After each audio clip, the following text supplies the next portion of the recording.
দাঁড়ান দাঁড়ান, হাত থেকে ফোন রাখবেন না। আগে ভিডিওটা একটা লাইক করুন, চ্যানেলটা সাবস্ক্রাইব করুন। করেছেন? হ্যাঁ, এইবার মন দিয়ে গল্প শুনুন। নমস্কার, আমি অর্ণব। আমি অনেকের মুখে শুনেছি, জানেন, বিয়ের পর নাকি মানুষের জীবন অনেকটা বদলে যায়। আমার মতে এই বদলগুলো অভ্যাসের বদল। নিজের সঙ্গে বা বাবা মায়ের সঙ্গে কাটানো জীবনে আরেকজন মানুষের আগমন, মেয়েদের ক্ষেত্রে পরিবেশটাই সম্পূর্ণ বদলে যাওয়া। তারপর আরেক ধাপ বদল আসে সংসারে নতুন অতিথি আসার পর। সব মিলিয়ে বিয়ের 5 কি 10 বছর পর মানুষের জীবনের রঙে বদল আসে অনেকখানি। সেই 5 বা 10 বা 25 বা 30 বছরের বিবাহবার্ষিকীর দিনটায় কারোর মনে থাকে পূর্ণতার পরিতৃপ্তি, কারোর মনে বদলে যাওয়ার আক্ষেপ। আসুন দেখে নিই আমাদের গল্পের নায়ক নায়িকার জীবনে তার কোনটা হলো। শুরু হচ্ছে আমার আজকের নিবেদন, শ্রদ্ধেয়া অমলা দেবের লেখা গল্প বিবাহ বার্ষিকী।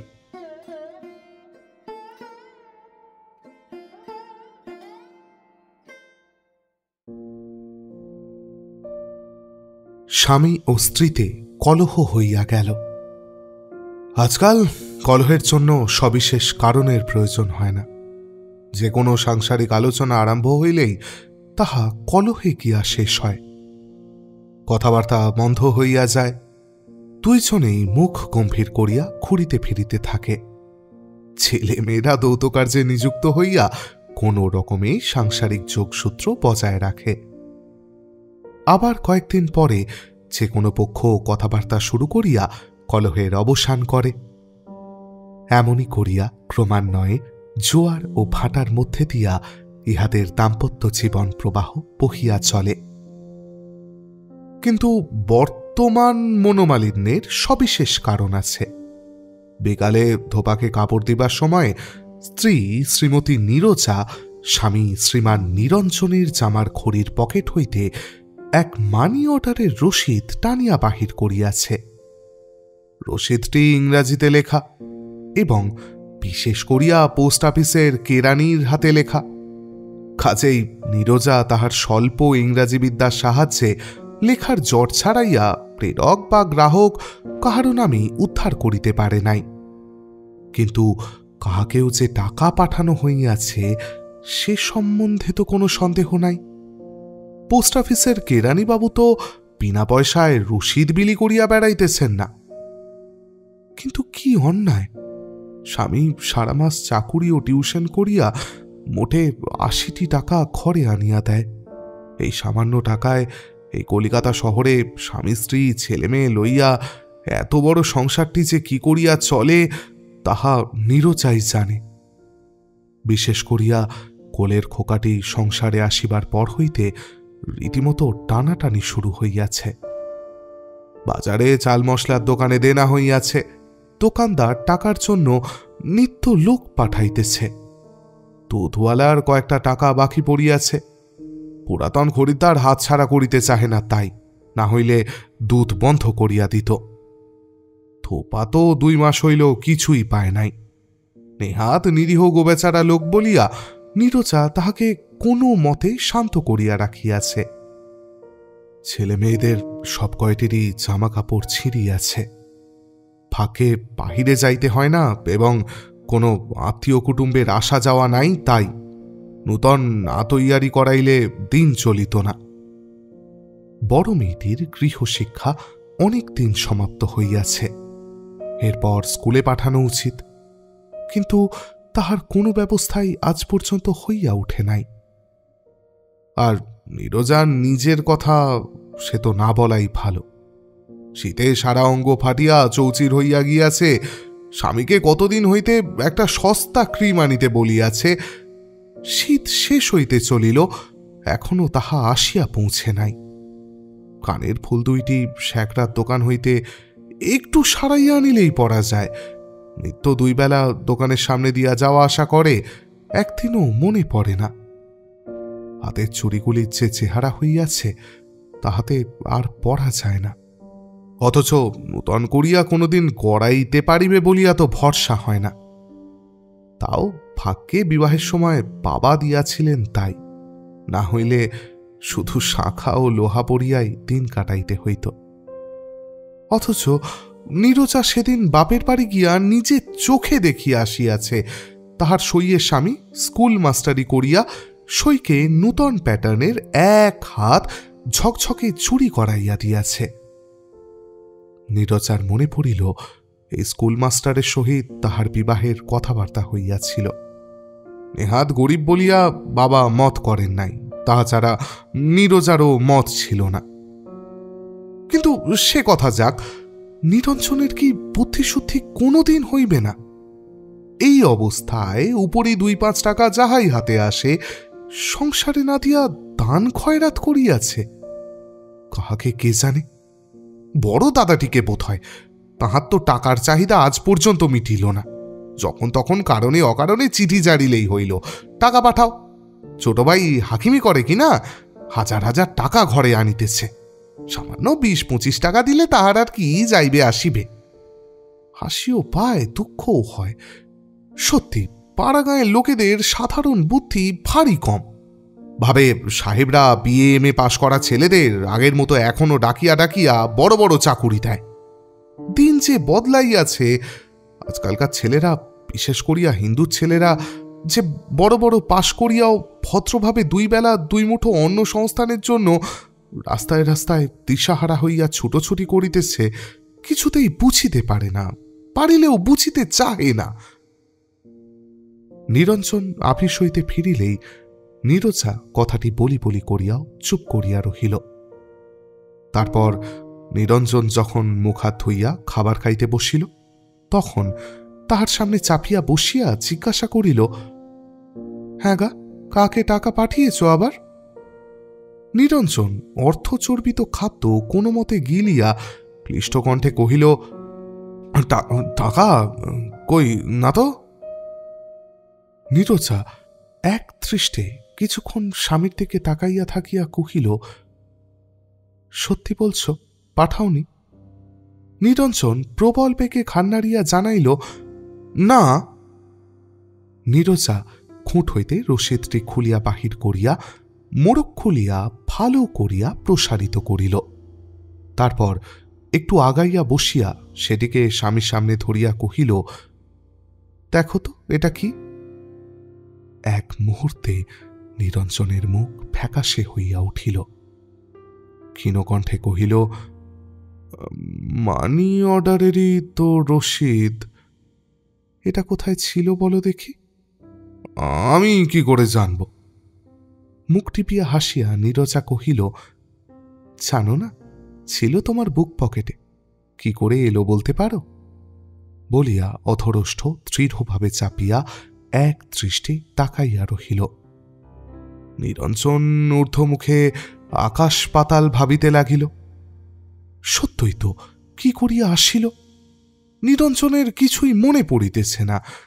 তাকে ফ্যাসাদে ফেলিবার জন্য কেহ গোপনে গুঁজিয়া দিয়া যায় নাই তো? কিংবা নীরজাই হয়তো। নীরজা প্রশ্ন করিল, কি গো, মনে পড়ছে? এক মুহূর্তে নিরঞ্জনের মুখ চোখ স্বাভাবিক ভাব ধারণ করিল। ঘাড় নাড়িয়া কহিল, ওহো, পড়েছে পড়েছে, আরে ওটা বড়বাবুর রসিদ। জেরা হইল, বড়বাবুর রসিদ তোমার পকেটে কেন? আরে আমাকে দিয়ে মানি অর্ডার করিয়েছিলেন, রসিদটা দিতে ভুলে গেছি। ভালো করে রেখে দাও দেখি, কাল দিয়ে দিতে হবে। নীরজা হাঁক দিয়া ডাকিল, টুকু, শোন এদিকে। 4 বছরের ছেলে টুকু এতক্ষণ নোট পাতিয়া দাঁড়াইয়াছিল, ডাক পড়িতেই ছুটিয়া আসিয়া বাবার কাছ ঘেঁষিয়া দাঁড়াইল এবং বার 2 এদিক ওদিক চাহিয়া বসিয়া পড়িবার উপক্রম করিতেই নীরজা আদেশের স্বরে কহিলেন, দাঁড়া। খোকা থমকিয়া দাঁড়াইয়া ফ্যাল ফ্যাল করিয়া মা ও বাবার দিকে তাকাইতে লাগিল। নীরজা স্বামীকে বলিলেন, ওর মাথায় হাত দিয়ে বলো দেখি, কাউকে টাকা পাঠাওনি? নিরঞ্জন ঘাবড়াইয়া গেল, কিন্তু পরক্ষণেই সামলাইয়া লইয়া অনুযোগের স্বরে কহিল, ছি নীরু, কথায় কথায় ছেলে মেয়েদের মাথায় হাত দিয়ে দিব্যি করতে আছে নাকি? আরে ওতে অকল্যাণ হয়। নীরজা তীব্র কণ্ঠে কহিল, হোক অকল্যাণ, তুমি হাত দাও। তোমার মতো যার স্বামী তার আর অকল্যাণ হতে বাকি কি? কৃত্রিম পরিহাসের সহিত নিরঞ্জন কহিল, তাই নাকি? বেশ, তা একটুখানি অপেক্ষা করো, খেয়ে হাত মুখ ধুই আগে। এঁটো হাত তো আর কারোর মাথায় দেওয়া যায় না। বলিয়া একটুখানি হাসিবার চেষ্টা করিয়াই গম্ভীর মুখে খাইতে প্রবৃত্ত হইল। টুকু কহিল, তা হোক বাবা, তুমি হাত দাও। বলিয়া হুবু হইয়া বসিয়া মাথাটি বাড়াইয়া দিল। মাথায় হাত দেওয়া ব্যাপারটুকু টুকুর সুপরিচিত, কারণ সংসারে স্বামী স্ত্রীর মধ্যে বাগযুদ্ধ বাঁধিলে সত্যাসত্য নিরূপণের জন্য প্রায়ই তাহার মাথার জন্য তলব পড়ে, এবং মাথায় হাত দেওয়ার সঙ্গে সঙ্গেই সমস্যার মীমাংসা হইয়া যায়। কাজেই শান্তি স্থাপনের জন্য, এবং বিশেষ করিয়া বাবা যে আলোচনা বন্ধ করিয়া দিয়া হস্তচালনা শুরু করিয়া দিয়াছে, ইহার জন্য টুকু ব্যস্ত হইয়া উঠিল। নীরজা কহিল, বেশ তো, বাঁ হাতটাই দাও। নিরঞ্জন বিরক্তির সহিত কহিল, তুমি তো নাছরবান্দা হয়ে উঠেছ দেখছি। নীরজা পাল্টা জবাব দিল, যেমন কুকুর তার তেমন মুগুর না হলে যে আমার চলছে না। স্ত্রীর রসনায় রসক্ষরণ শুরু হইয়াছে দেখিয়া নিরঞ্জন চুপ করিয়া গেল। তারপর টুকুকে কহিল, এ বাসায়। টুকু সরিয়া বসিতেই তাহার মাথায় বাম হাত দিয়া নিরঞ্জন কহিল, আমি কাউকে টাকা পাঠাইনি, হয়েছে তো? বলিয়া কয়েক মুহূর্ত নীরজার দিকে এক দৃষ্টে তাকাইয়া রহিল। তারপর ঢকঢক করিয়া এক গ্লাস জল খাইয়া উঠিয়া পড়িল। নীরজা কহিল, কি হল, উঠছ যে? নিরঞ্জন জবাব দিল না। টুকুও খাইতে শুরু করিয়াছিল। বাবাকে উঠিতে দেখিয়া সাগ্রহে কহিল, বাবা, আর খাবে না? নিরঞ্জন কহিল, না বাবা, তুমি খাও, আমার খাওয়া হয়ে গেছে। টুকু নিশ্চিন্ত চিত্তে চৌকস হইয়া বসিয়া বাবার থালায় খাইতে লাগিল। নীরজা দীপ্ত চক্ষে নিরঞ্জনের দিকে তাকাইয়া রহিল। নিরঞ্জন ভ্রুক্ষেপ না করিয়া শয়ন কক্ষের দিকে প্রস্থান করিল এবং কিছুক্ষণ পর জামাজুতা পরিয়া বাহির হইয়া গেল। নীরজা বিষণ্ণ মুখে চুপ করিয়া বসিয়া রহিল। সত্যি ভারী অন্যায় হইয়া গেল। সেই কখন সকাল 9টার সময় আলু ভাতে ভাত নাকে মুখে গুঁজিয়া কাজে গিয়াছিল। সারাদিন গাধার খাটুনি খাটিয়া বাড়ি ফিরিয়া তাহার বোকামির জন্যই তো কিছুই না খাইয়া আবার বাহির হইয়া গেল। খাওয়া দাওয়ার পর কথাটা তুলিলে এমন কিছু বেদ অশুদ্ধ হইয়া তো যাইত না। তাহার যে আজকাল মতিগতি কি হইয়াছে কে জানে। ধৈর্যের বিন্দু বিসর্গও নাই। কথায় কথায় রাগ হইয়া যায়, রাগ হইলে কিছুই মুখে আটকায় না। অথচ রাগ পড়িয়া গেলে অনুশোচনার সীমা থাকে না। আর নিরঞ্জন, সেই কি আর আগের মতন আছে? আগে কত ঠান্ডা মেজাজ ছিল, আজকাল কথায় কথায় শুধু রাগ অভিমান। একটা কথা সহ্য করিতে পারে না, ভালো কথা বলিলেও রাগিয়া টং হইয়া যায়। তাহার না হয় সংসারের নানা ঝঞ্ঝাটে মাথা ঠিক থাকে না, কিন্তু নিরঞ্জনকে তো আপিসের কাজটুকু ছাড়া আর কোনো ঝামেলাই পোয়াইতে হয় না। তবে কেন দিন দিন এমন হইয়া যাইতেছে? আগে কত আমোদ করিত, কল্প করিত, সংসারের কাজ হইতে তাহাকে টানিয়া লইয়া গিয়া তাহার সহিত কত দুষ্টামি করিত। আপিস হইতে বাড়ি ফিরিয়া আর বাড়ির বাহির হইতে চাহিত না, কেবল তাহার কাছে খুড়খুড় করিত। আর আজকাল কেমন যেন আলগা আলগা ভাব। স্ত্রী ছেলে মেয়ে কাহারও ওপর যেন সত্যকার কোনো টান নাই। যতক্ষণ বাড়িতে থাকে মুখ যেন হাঁড়ি। আপিস হইতে বাড়ি ফিরিলেই কে যেন চাবুক মারিতে থাকে। নাকে মুখে যা হোক কিছু গুঁজিয়া বাড়ির বাহির হইতে পারিলে যেন বাঁচে। প্রবল দীর্ঘ নিঃশ্বাস ফেলিয়া নীরজা আবার ভাবে, কেন এমন হইল? স্বামী কি তাহাকে আর ভালোবাসে না? আর কোনো হতভাগীর ওপর তাহার কি মন পড়িয়াছে? না না, এই কলকাতা শহরে কাহারও সহিত আলাপ করিবার কোনো সুযোগ সুবিধে তো তাহার নাই।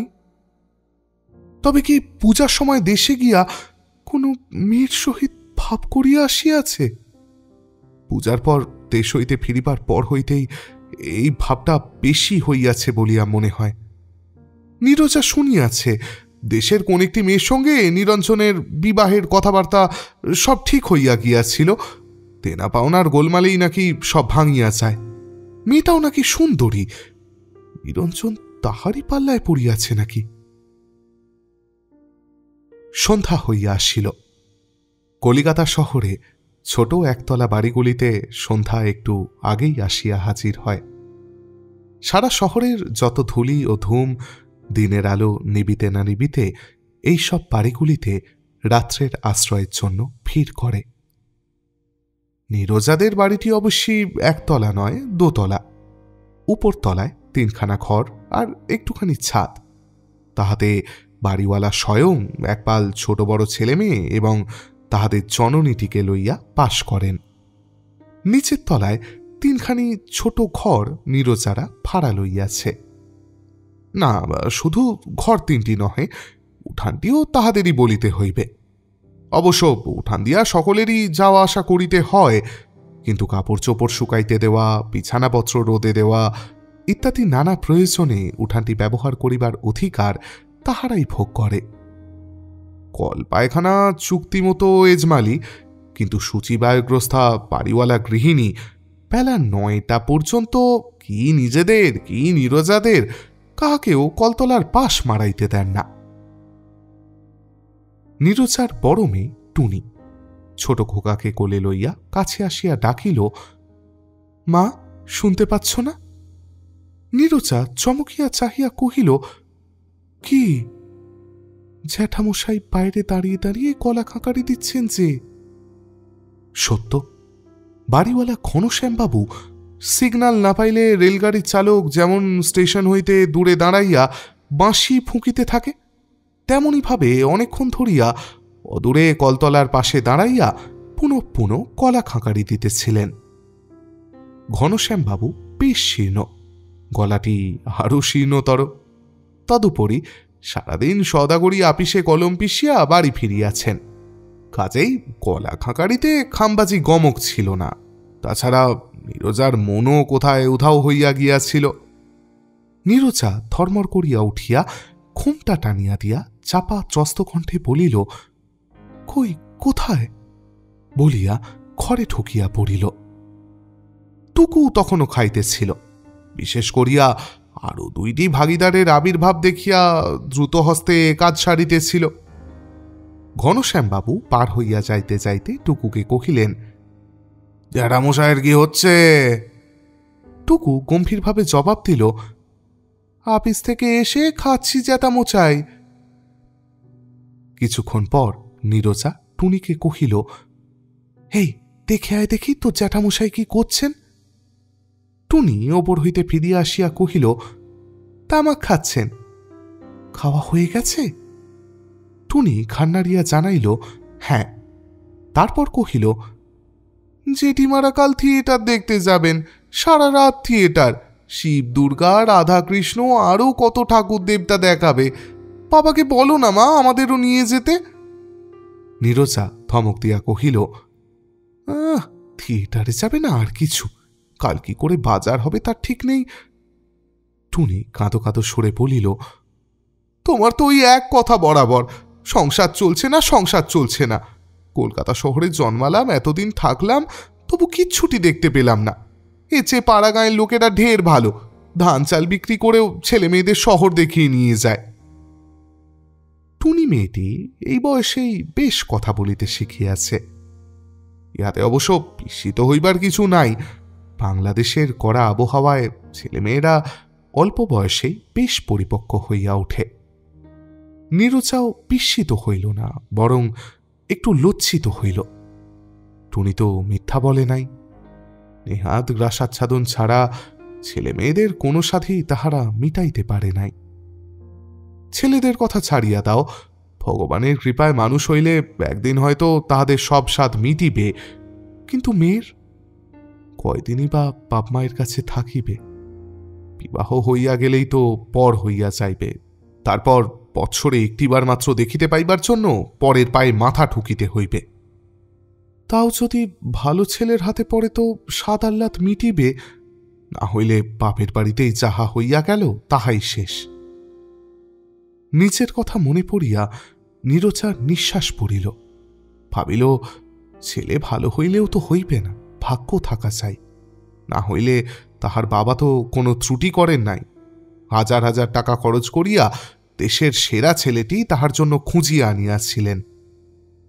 নীরজা কোমল কণ্ঠে কহিল, তাই হবে বাপু, গোলমাল করিসনি এখন, কাল ওদের সঙ্গে তোকে পাঠিয়ে দেবে।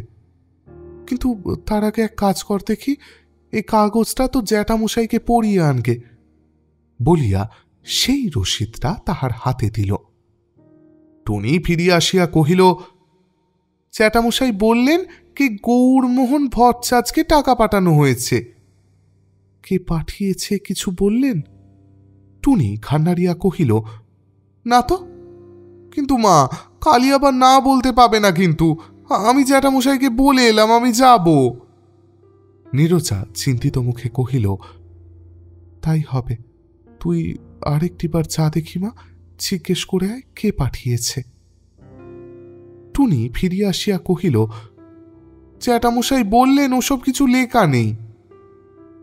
গৌরমোহন নামধারী নিরঞ্জনের কোনো আত্মীয় বা বন্ধুর কথা না, নীরজার মনে পড়িল না।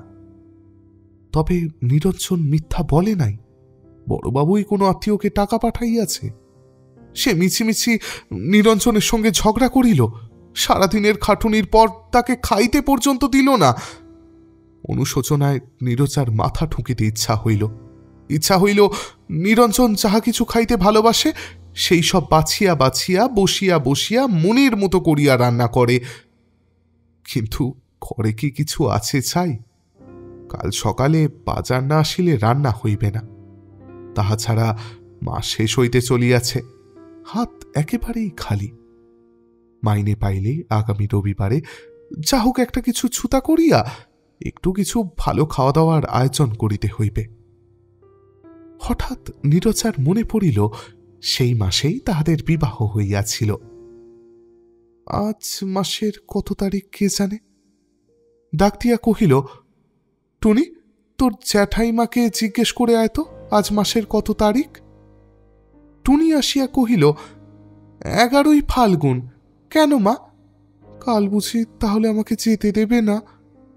নীরজা হাসিয়া কহিল, ও পাগল হয়ে গেছে, দেব দেব বলেছি তো, 50 বার করে বলেছি দেব। টুনি চোখ মুখ ঘুরাইয়া কহিল, তোমাদের কথায় বিশ্বাস নেই বাপু, ভালো ভালন্তে যতক্ষণ না বার হতে পারছি ততক্ষণ অসোয়াস্তি। তাহার কথায় নীরজার কান নাই। কাল 12ই ফাল্গুন। 15 বৎসর আগে ওই দিনে তাহাদের বিবাহ হইয়াছিল।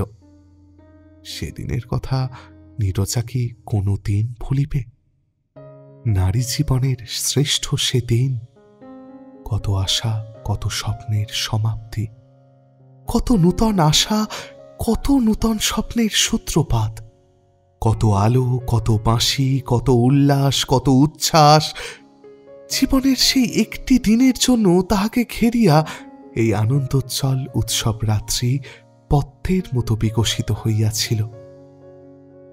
নীরজার এখনো স্পষ্ট মনে পড়ে, বিয়ের দিন সন্ধ্যার পর দইয়ে হাত দিয়া সে বসিয়াছিল। হঠাৎ বাজনার শব্দ শোনা গেল।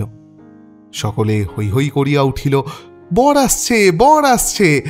ছেলে মেয়ে পুরুষ সকলে ছুটিয়া বাহিরে চলিয়া গেল। মা আসিয়া কহিলেন, যাসনি, এইখানে বসে থাক, উঠলে যে অকল্যাণ হয়। তারপর সকলের আগে মা আসিয়া তাহাকে বুকে চড়াইয়া মুখে চুমু খাইয়া কহিলেন, রাজপুত্রের মতো ছেলে, শিব পূজা তো সার্থক হয়েছে মা। তারপর শুভ দৃষ্টি। সারা অঙ্গ থরথর করিয়া কাঁপিয়াছিল, তবু জোর করিয়া তাকাইয়াছিল সে। চোখে চোখ মিলিতেই কিন্তু লজ্জায় চোখ নামাইয়া লইয়াছিল। তারপর সারা রাত ধরিয়া বাসর। নিরঞ্জন কিছুতেই গান গাহিবে না। মেয়েরা কত অনুরোধ উপরোধ করিল, ঠাট্টা করিল, এমনকি শেষে উৎপীড়ন করিতে শুরু করিল। নিরঞ্জন শুধু মুচকি মুচকি হাসিতে লাগিল।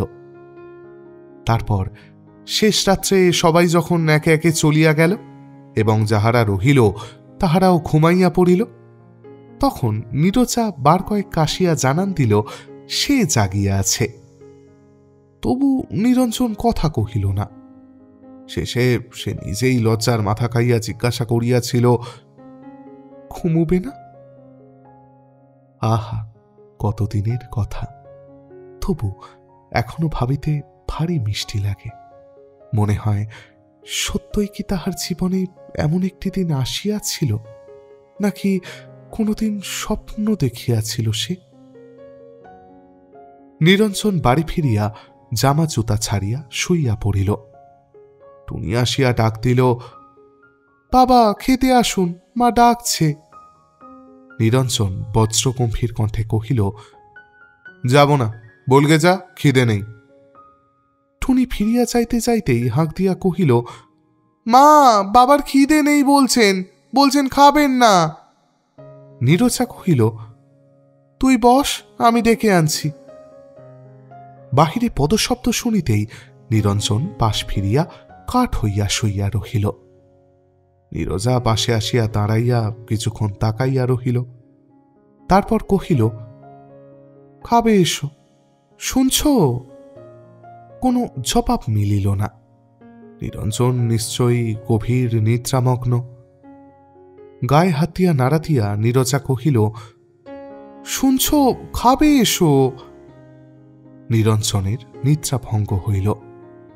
শ্লেষাজড়িত কণ্ঠে কহিল, কিছু খাব না, শরীর ভালো নেই। নীরজা মুচকি হাসিয়া কৃত্রিম উদ্বেগের সহিত কহিল, শরীর খারাপ হয়েছে, মাথা ধরেছে বুঝি? যা পারো খেয়ে নেবে এসো, তারপর খেয়ে দিয়ে মাথা টিপে দেব এখন। নিরঞ্জনের ক্ষুধা পাইয়াছে, তবু সন্ধ্যার ওই দুর্ব্যবহারের পর এত সহজে খাইতে রাজি হওয়া ঠিক নহে। অতএব কহিল, না, আমার খিদে নেই। প্রশ্ন হইল, খিদে নেই কেন হ্যাগা? নিরঞ্জন বোধ হয় আবার ঘুমাইয়া পড়িল। নিঃশ্বাস ঘন হইয়া উঠিতেছে। বগলের নিচে একটু চাপ দিলেই নিরঞ্জনের কাতুকুতু লাগে। নীরজা একটু চাপ দিতেই নিরঞ্জন বিচলিত হইয়া উঠিল। একটু সরিয়া গিয়া কহিল, আহ, বলছি তো খাবো না, তবু বিরক্ত করছো কেন? নীরজা আরেকবার চাপ দিয়া আবদারের সহিত বলিল, চলো না লক্ষ্মীটি। বলিয়াই আরেকবার সজোরে চাপ দিল। ধর্মর করিয়া উঠিয়া বসিয়া চোখ মুছিতে মুছিতে নিরঞ্জন বিরক্তিপূর্ণ কণ্ঠে কহিল, আচ্ছা নাছরবান্দা, তো বলছি খিদে নেই, তবু। নীরজার কণ্ঠস্বর নকল করিয়া কহিল, চলো না লক্ষ্মীটি। নীরজা হাসিয়া কহিল, নাছরবান্দাই তো, তুমি না চললে যে আমারও চলবার জো নেই। সেই কুসণ্ডিকার দিন পায়ে পায়ে চলা মনে নেই? ভাব হইয়া গেল। শুইতে আসিয়া নীরজা কহিল, আজ কত তারিখ বলো দেখি? মাসের ইংরাজি তারিখ সম্বন্ধে মাস মাহিনার চাকুরেরা অতীব ওয়াকিবহল। নিরঞ্জন ঝটিতি জবাব দিল, কেন, 25শে ফেব্রুয়ারি, আর দিন পাঁচেক পরেই, হ্যাঁ, দিন পাঁচেক পরেই মাইনে পাব। কৃত্রিম ঝাঁঝের সহিত নীরজা কহিল, তোমার কেবল ওই হচ্ছে, টাকা টাকা, বাংলা তারিখ মনে নেই? সিলেবাসের বহির্ভূত প্রশ্ন। নিরঞ্জন মনে মনে হিসেব করিতে লাগিল। গালে হাত দিয়া চোখ টাগর করিয়া বিস্ময় ভরা কণ্ঠে নীরজা কহিল, অদ্ভুত মানুষ, মনে নেই? যেন তাহার নিজেরই মনে ছিল। আছে 11ই ফাল্গুন, কাল 12ই। বলিয়া নিরঞ্জনের দিকে এক দৃষ্টে তাকাইয়া রহিল। নিরঞ্জন হাসিবার চেষ্টা করিয়া কহিল, ও তাই নাকি, তাহলে? নীরজা তেমনি তাকাইয়া থাকিয়া কহিল, তাহলে কি? মানে কাল তো কিছু খরচ আছে তোমার হাতে, মানে আমার হাতে তো। নীরস কণ্ঠে নীরজা কহিল, তোমার যে ভয়ে মুখ ফ্যাকাশে হয়ে গেল গো, কিন্তু আগের কথা মনে করো দেখি। সত্যই বিবাহের পর প্রতি বৎসর তাহারা অতীব নিষ্ঠার সহিত নিখুঁতভাবে বিবাহ বার্ষিকী উৎসবটি সম্পন্ন করিত। তখনও নীরজার কোলে ছেলেমেয়েরা কেহ আসিয়া হাজির হয় নাই, কাজেই আয় অপ্রচুর হইলেও অভাব কম ছিল।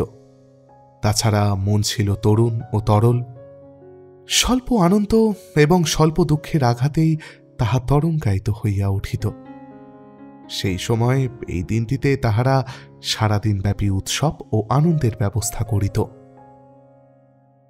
তারপর যত দিন যাইতেছে আয় বিশেষ বাড়ে নাই, কিন্তু সংসার বাড়িতেছে। অভাব অহরহ দন্তবিকাশ করিয়া চোখের সামনে দিয়া ঘোরাফেরা করিতেছে এবং আনন্দ ও বৈচিত্র্যহীন জীবনযাত্রার তুহিন শীতল স্পর্শে মনের রস জমাট বাঁধিয়া কঠিন হইয়া উঠিতেছে। এখন সহজ দুঃখ ও সহজ আনন্দ মনের কাছে আমলই পায় না। আগে সারা বৎসর ধরিয়া যে দিনটিকে তারা বিশেষভাবে মনে করিয়া রাখিত, আজকাল তাহার কথা সহজে মনে পড়িতে চাহে না। তবু প্রতি বৎসর, এমনকি বিগত বৎসরও এই দিনটি তাহারা কোনো মতে পালন করিয়াছে। নিরঞ্জন আমতা করিয়া কহিল, হ্যাঁ তা বটে।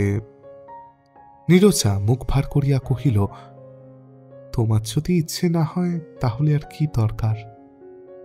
নিরঞ্জন নড়িয়া চড়িয়া বসিয়া আগ্রহের ভান করিয়া কহিল, পাগল নাকি, প্রতি বৎসর করেছি। নীরজা তেমনই ভাবে কহিল, করলেই বা প্রতি বৎসর? আমাকে স্ত্রী বলে যতদিন ভালোবাসতে ততদিনই করেছ, এখন তো আর ভালোবাসো না, মিছিমিছি ওসব করে কাজ নেই আর, বলিয়া উঠিবার উপক্রম করিল। নিরঞ্জন খপ করিয়া তাহার হাত ধরিয়া তাহাকে নিরস্ত করিয়া বলিল, আবার পাগলামি শুরু করলে? কে তোমার মাথায় ওসব বুদ্ধি দিচ্ছে বলো দেখি?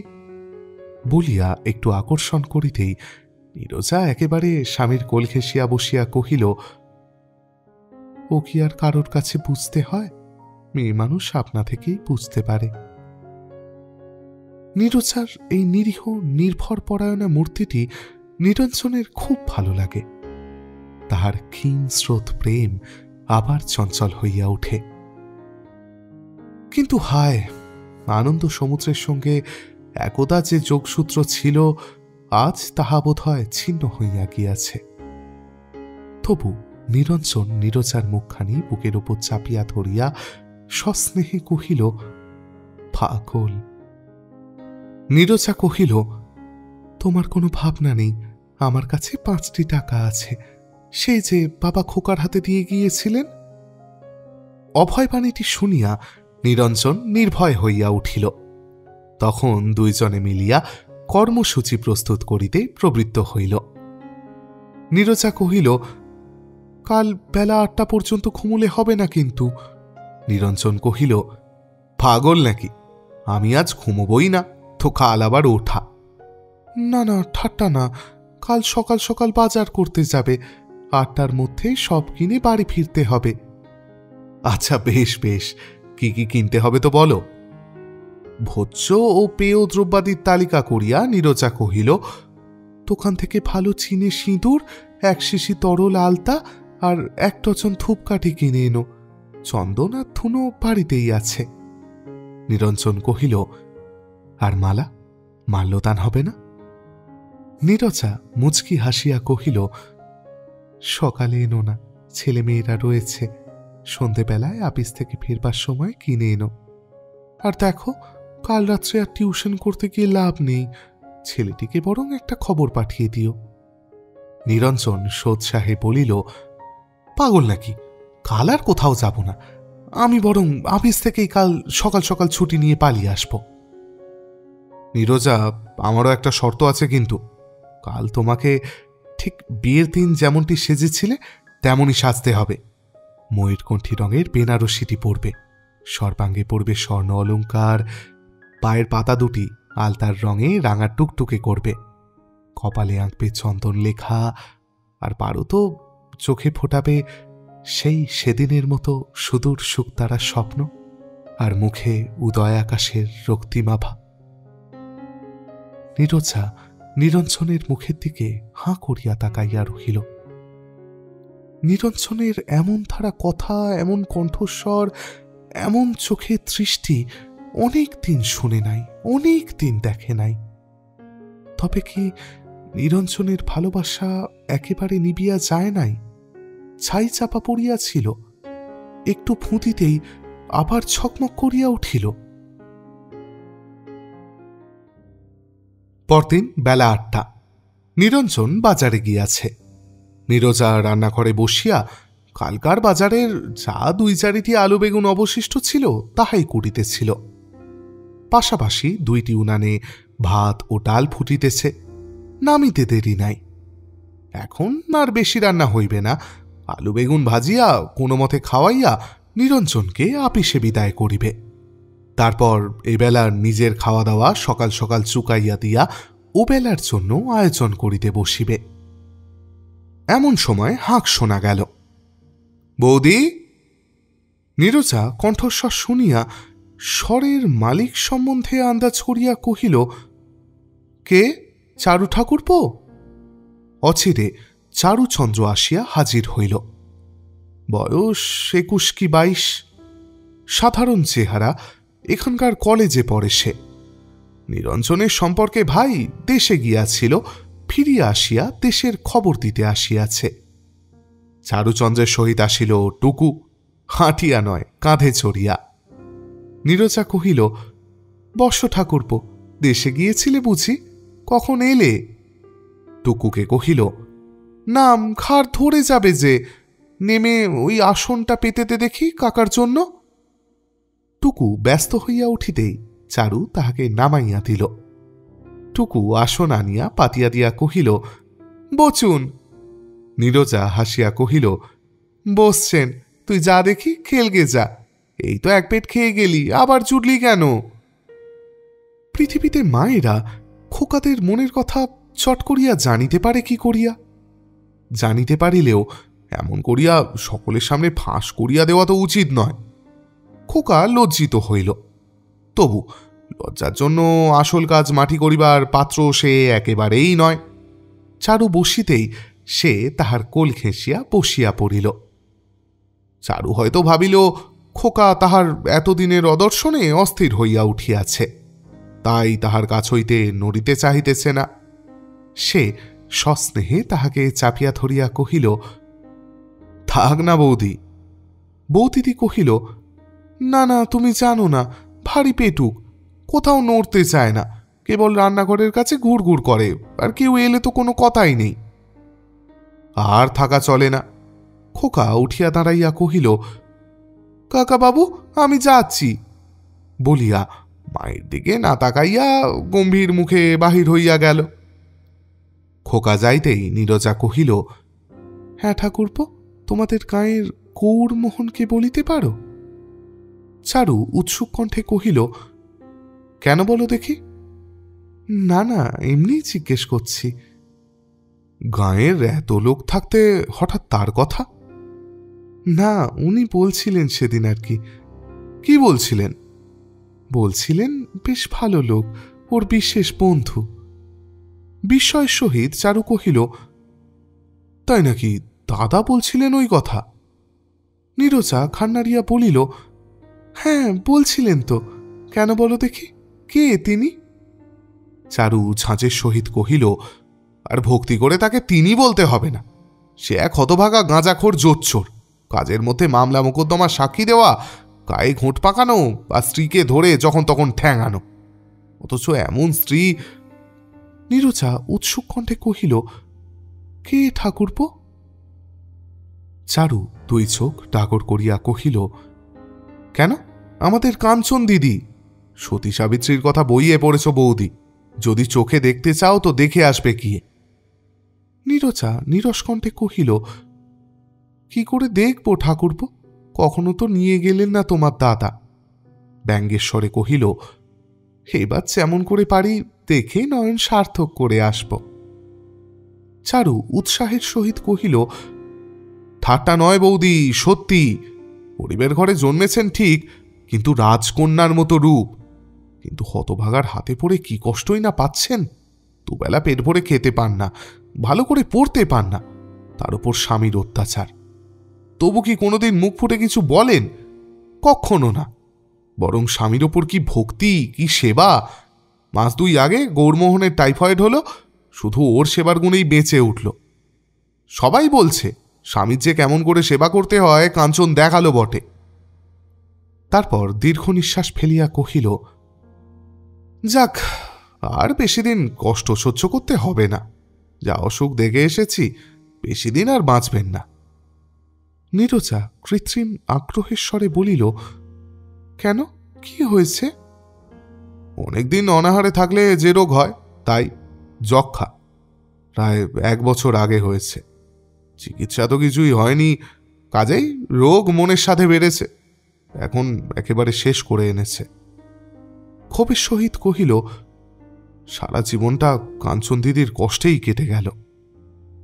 নীরজা নীরস কণ্ঠে কহিল, যে যেমন কপাল করে আসে ঠাকুরপো, কি করবে বলো? বোধহয় আর জন্মে কাউকে কষ্ট দিয়েছিল, তাই। চারু কহিল, কি জানি, হয়তো তাই হবে, তা না হলে। বলিয়া হঠাৎ চুপ করিয়া গেল। নীরজা সাগ্রহে কহিল, না হলে কি ঠাকুরপো, চুপ করে গেলে কেন? মৃদু হাসিয়া চারু কহিল, মানে নিরঞ্জন দাদার সঙ্গেই তো আগে কাঞ্চন দিদির বিয়ে সব স্থির হয়ে গিয়েছিল। নিরঞ্জন দাদারও খুব ইচ্ছে ছিল, শুধু কাঞ্চন দিদির মামা টাকা দিতে পারলেন না বলে জ্যাঠামশাই রাজি হলেন না। নীরজার মনে পড়িল, বিয়ের সময় তাহার এক ননদ একটি ফর্সা মতো মেয়েকে দেখাইয়া কহিয়াছিল ওই মেয়েটির সঙ্গে দাদার সম্বন্ধ হইয়াছিল।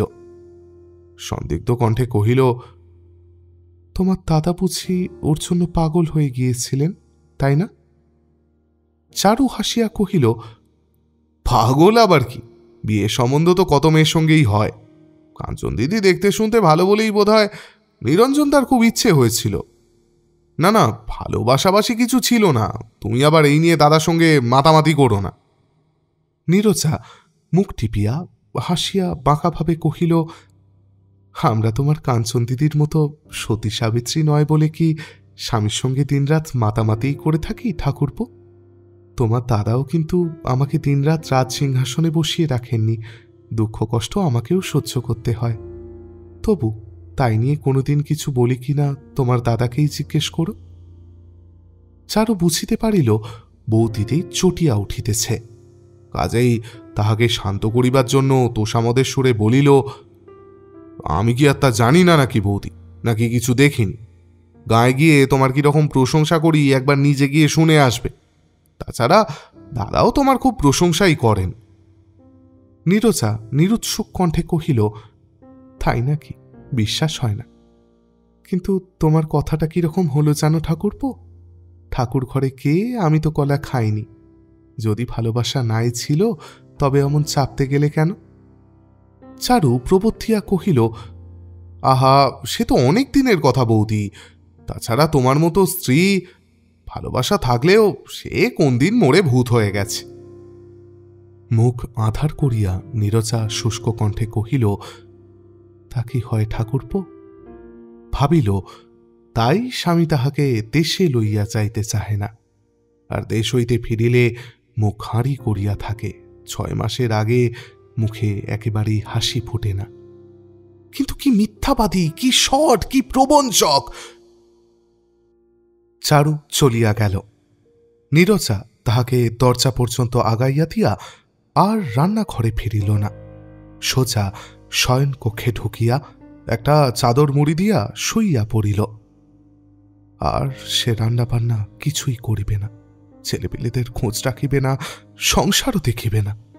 কেন দেখিবে? কাহার জন্য দেখিবে? যে চিরদিন তাহাকে বঞ্চনা করিয়াছে, মিথ্যা ভালোবাসার ভান করিয়া তাহাকে ভুলাইয়া রাখিয়াছে, অথচ চিরদিন আর একজনকে মনের মধ্যে পুষিয়া রাখিয়াছে, তাহার সহিত সম্পর্ক কি? বিয়ের উৎসব? ঝাঁটা আমার বিয়ের মুখে! বড়ি যখন আপনার নয় তখন আর বিয়ে কি? নীরজা কি এতদিন জানিত? জানিলে কোন দিন বিষ খাইয়া সম্পর্ক চুকাইয়া দিত। কিন্তু কি মিথ্যাবাদী! লেখাপড়া শিখিয়া লোকে এত মিথ্যা কথা বলিতে পারে, তাও আবার ছেলের মাথায় হাত দিয়া। মুখে একটু বাঁধিলও না। ছেলে মেয়ে স্ত্রী কাহার ওপর কি স্নেহ ভালোবাসা কিছু আছে? নেহাত উপায় নাই, তাই বোধহয় জড়াইয়া আছে। অন্য জাতি হইলে এতদিনে সব ছাড়িয়া ছুড়িয়া দিয়া সেই পোড়ার মুখের কাছে গিয়া জুটিত। তাহা ছাড়া তলে তলে এতদিন কি করিয়াছে কে জানে। কোথায় টাকা পাঠাইয়াছে, কবে টাকা পাঠাইয়াছে, কোনো কথাই তো জানিতে দেয় নাই। ভাগে ধরা পড়িয়া গিয়াছে তাই, না হইলে নীরজা কি জানিতে পারিত? আরও হয়তো কতবার টাকা পাঠাইয়াছে, কত প্রেমের চিঠি লিখিয়াছে। সারাক্ষণ বাহিরে বাহিরে থাকে, কোথায় কখন কি করে নীরজা ঘরের মধ্যে বন্ধ থাকিয়া জানিবে কি করিয়া? নিরঞ্জন বাজার হইতে ফিরিয়া আসিল। টুনি টুকু ও ছোট খোকাকে লইয়া রোয়াকে খেলা করিতেছিল। বাবাকে দেখিয়া হৈ হৈ করিয়া ছুটিয়া কাছে আসিল। টুনি তাড়াতাড়ি তরকারির বোঝাটি নিরঞ্জনের হাত হইতে তুলিয়া লইয়া উৎফুল্ল মুখে কহিল, এত জিনিস কি হবে বাবা? নিরঞ্জন জবাব দিল না, মৃদু হাসিল। টুকু দুই হাতে তালি দিয়া লাফাইয়া লাফাইয়া চিৎকার করিতে লাগিল, ওরে আমাদের বাড়ি আজ নিমন্ত্রণ হবে, কি মজা! নিরঞ্জন ভিতরে ঢুকিয়া রান্নাঘরে অন্যান্য দ্রব্যাদি রাখিয়া টুনিকে জিজ্ঞাসা করিল, তোর মা কোথায়? টুনি কহিল, জানি না তো। জানেন বাবা, চারু কাকা এসেছিলেন এখনই, মায়ের সঙ্গে কত গল্প করে গেলেন। নিরঞ্জনের মনটা ছ্যাঁত করিয়া উঠিল। চারু কি গল্প করিয়া গেল কে জানে। টুনিকে কহিল, আচ্ছা তুই এখানে বস, আর তোর মা কোথায় বল দেখি।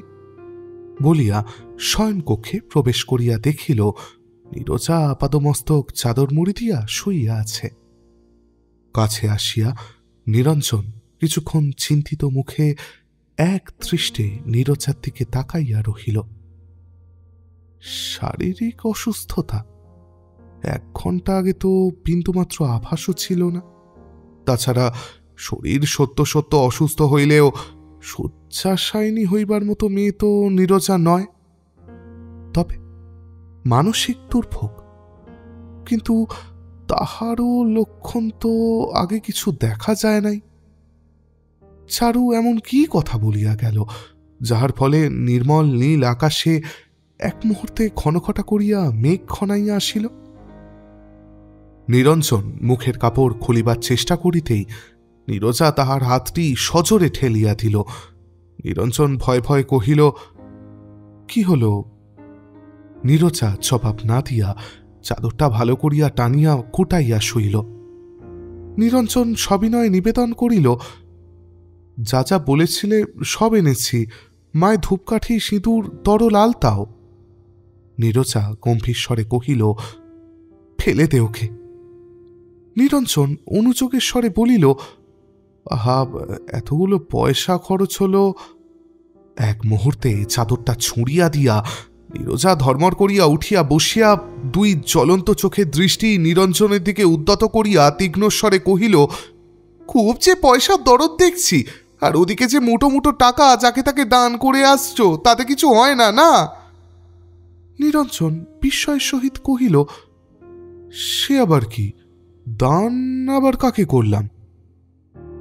কিছুক্ষণ নিরঞ্জনের দিকে এক দৃষ্টে তাকাইয়া থাকিয়া নীরজা ধীরে ধীরে বলিতে লাগিল, ও ঠের মিথ্যেবাদী দেখেছি, তোমার চুরি আর একটিও দেখিনি।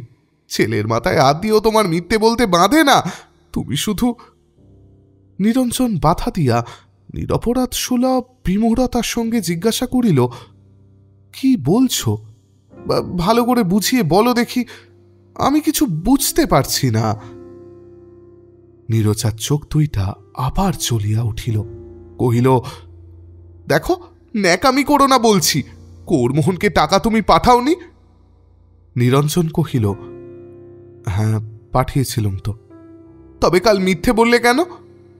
তুমি চেঁচামেচি করবে বলে। তার ভয়ে তুমি ছেলের মাথায় হাত দিয়ে মিথ্যে বললে? আমার ওপর না থাক, ছেলে মেয়ের ওপরও বিন্দুমাত্র মায়া মমতা নেই? সেই হতভাগিনী ডাইনি এমন করে তোমাকে পাষাণ করে দিয়েছে। পরম বিস্ময়ের সহিত নিরঞ্জন বলিল, সে আবার কে? কেন, তোমার গলার মালা কাঞ্চনমালা, যার জন্য দিনরাত বুক ফেটে মরে যাচ্ছ, একবার চোখ পেতে আমাকে দেখতে পারছো না। সব জানতে পেরেছি গো, চারু ঠাকুরপো সব বলে গেছে, আর আমি তোমার মিথ্যেই ভুলছি না। নেহাত ছেলে মেয়েগুলোকে তোমার মতো পাষাণের হাতে ফেলে যেতে পারছি না, না হলে আমি অনেকক্ষণ গলায় দড়ি দিতাম। নিরঞ্জন কহিল, কি পাগলের মতো যাতা বলছো বলো তো? নীরজা রোষদীপ্ত কণ্ঠে বলিল, কি আমি পাগলের মতো বলছি?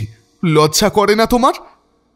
ক্রমোচ্চ কণ্ঠে বলিতে লাগিল, নিজের স্ত্রী ছেলে মেয়েকে ভালো করে খাওয়াবার পড়াবার পয়সা নেই তোমার হাতে, আর তুমি একটা মাঘিকে মাসে মাসে মাসোহারা দিচ্ছ। নিরঞ্জন বলিল, অত চেঁচাচ্ছ কেন? বাইরে ছেলে মেয়েরা রয়েছে, উপরে ওরা সব রয়েছেন।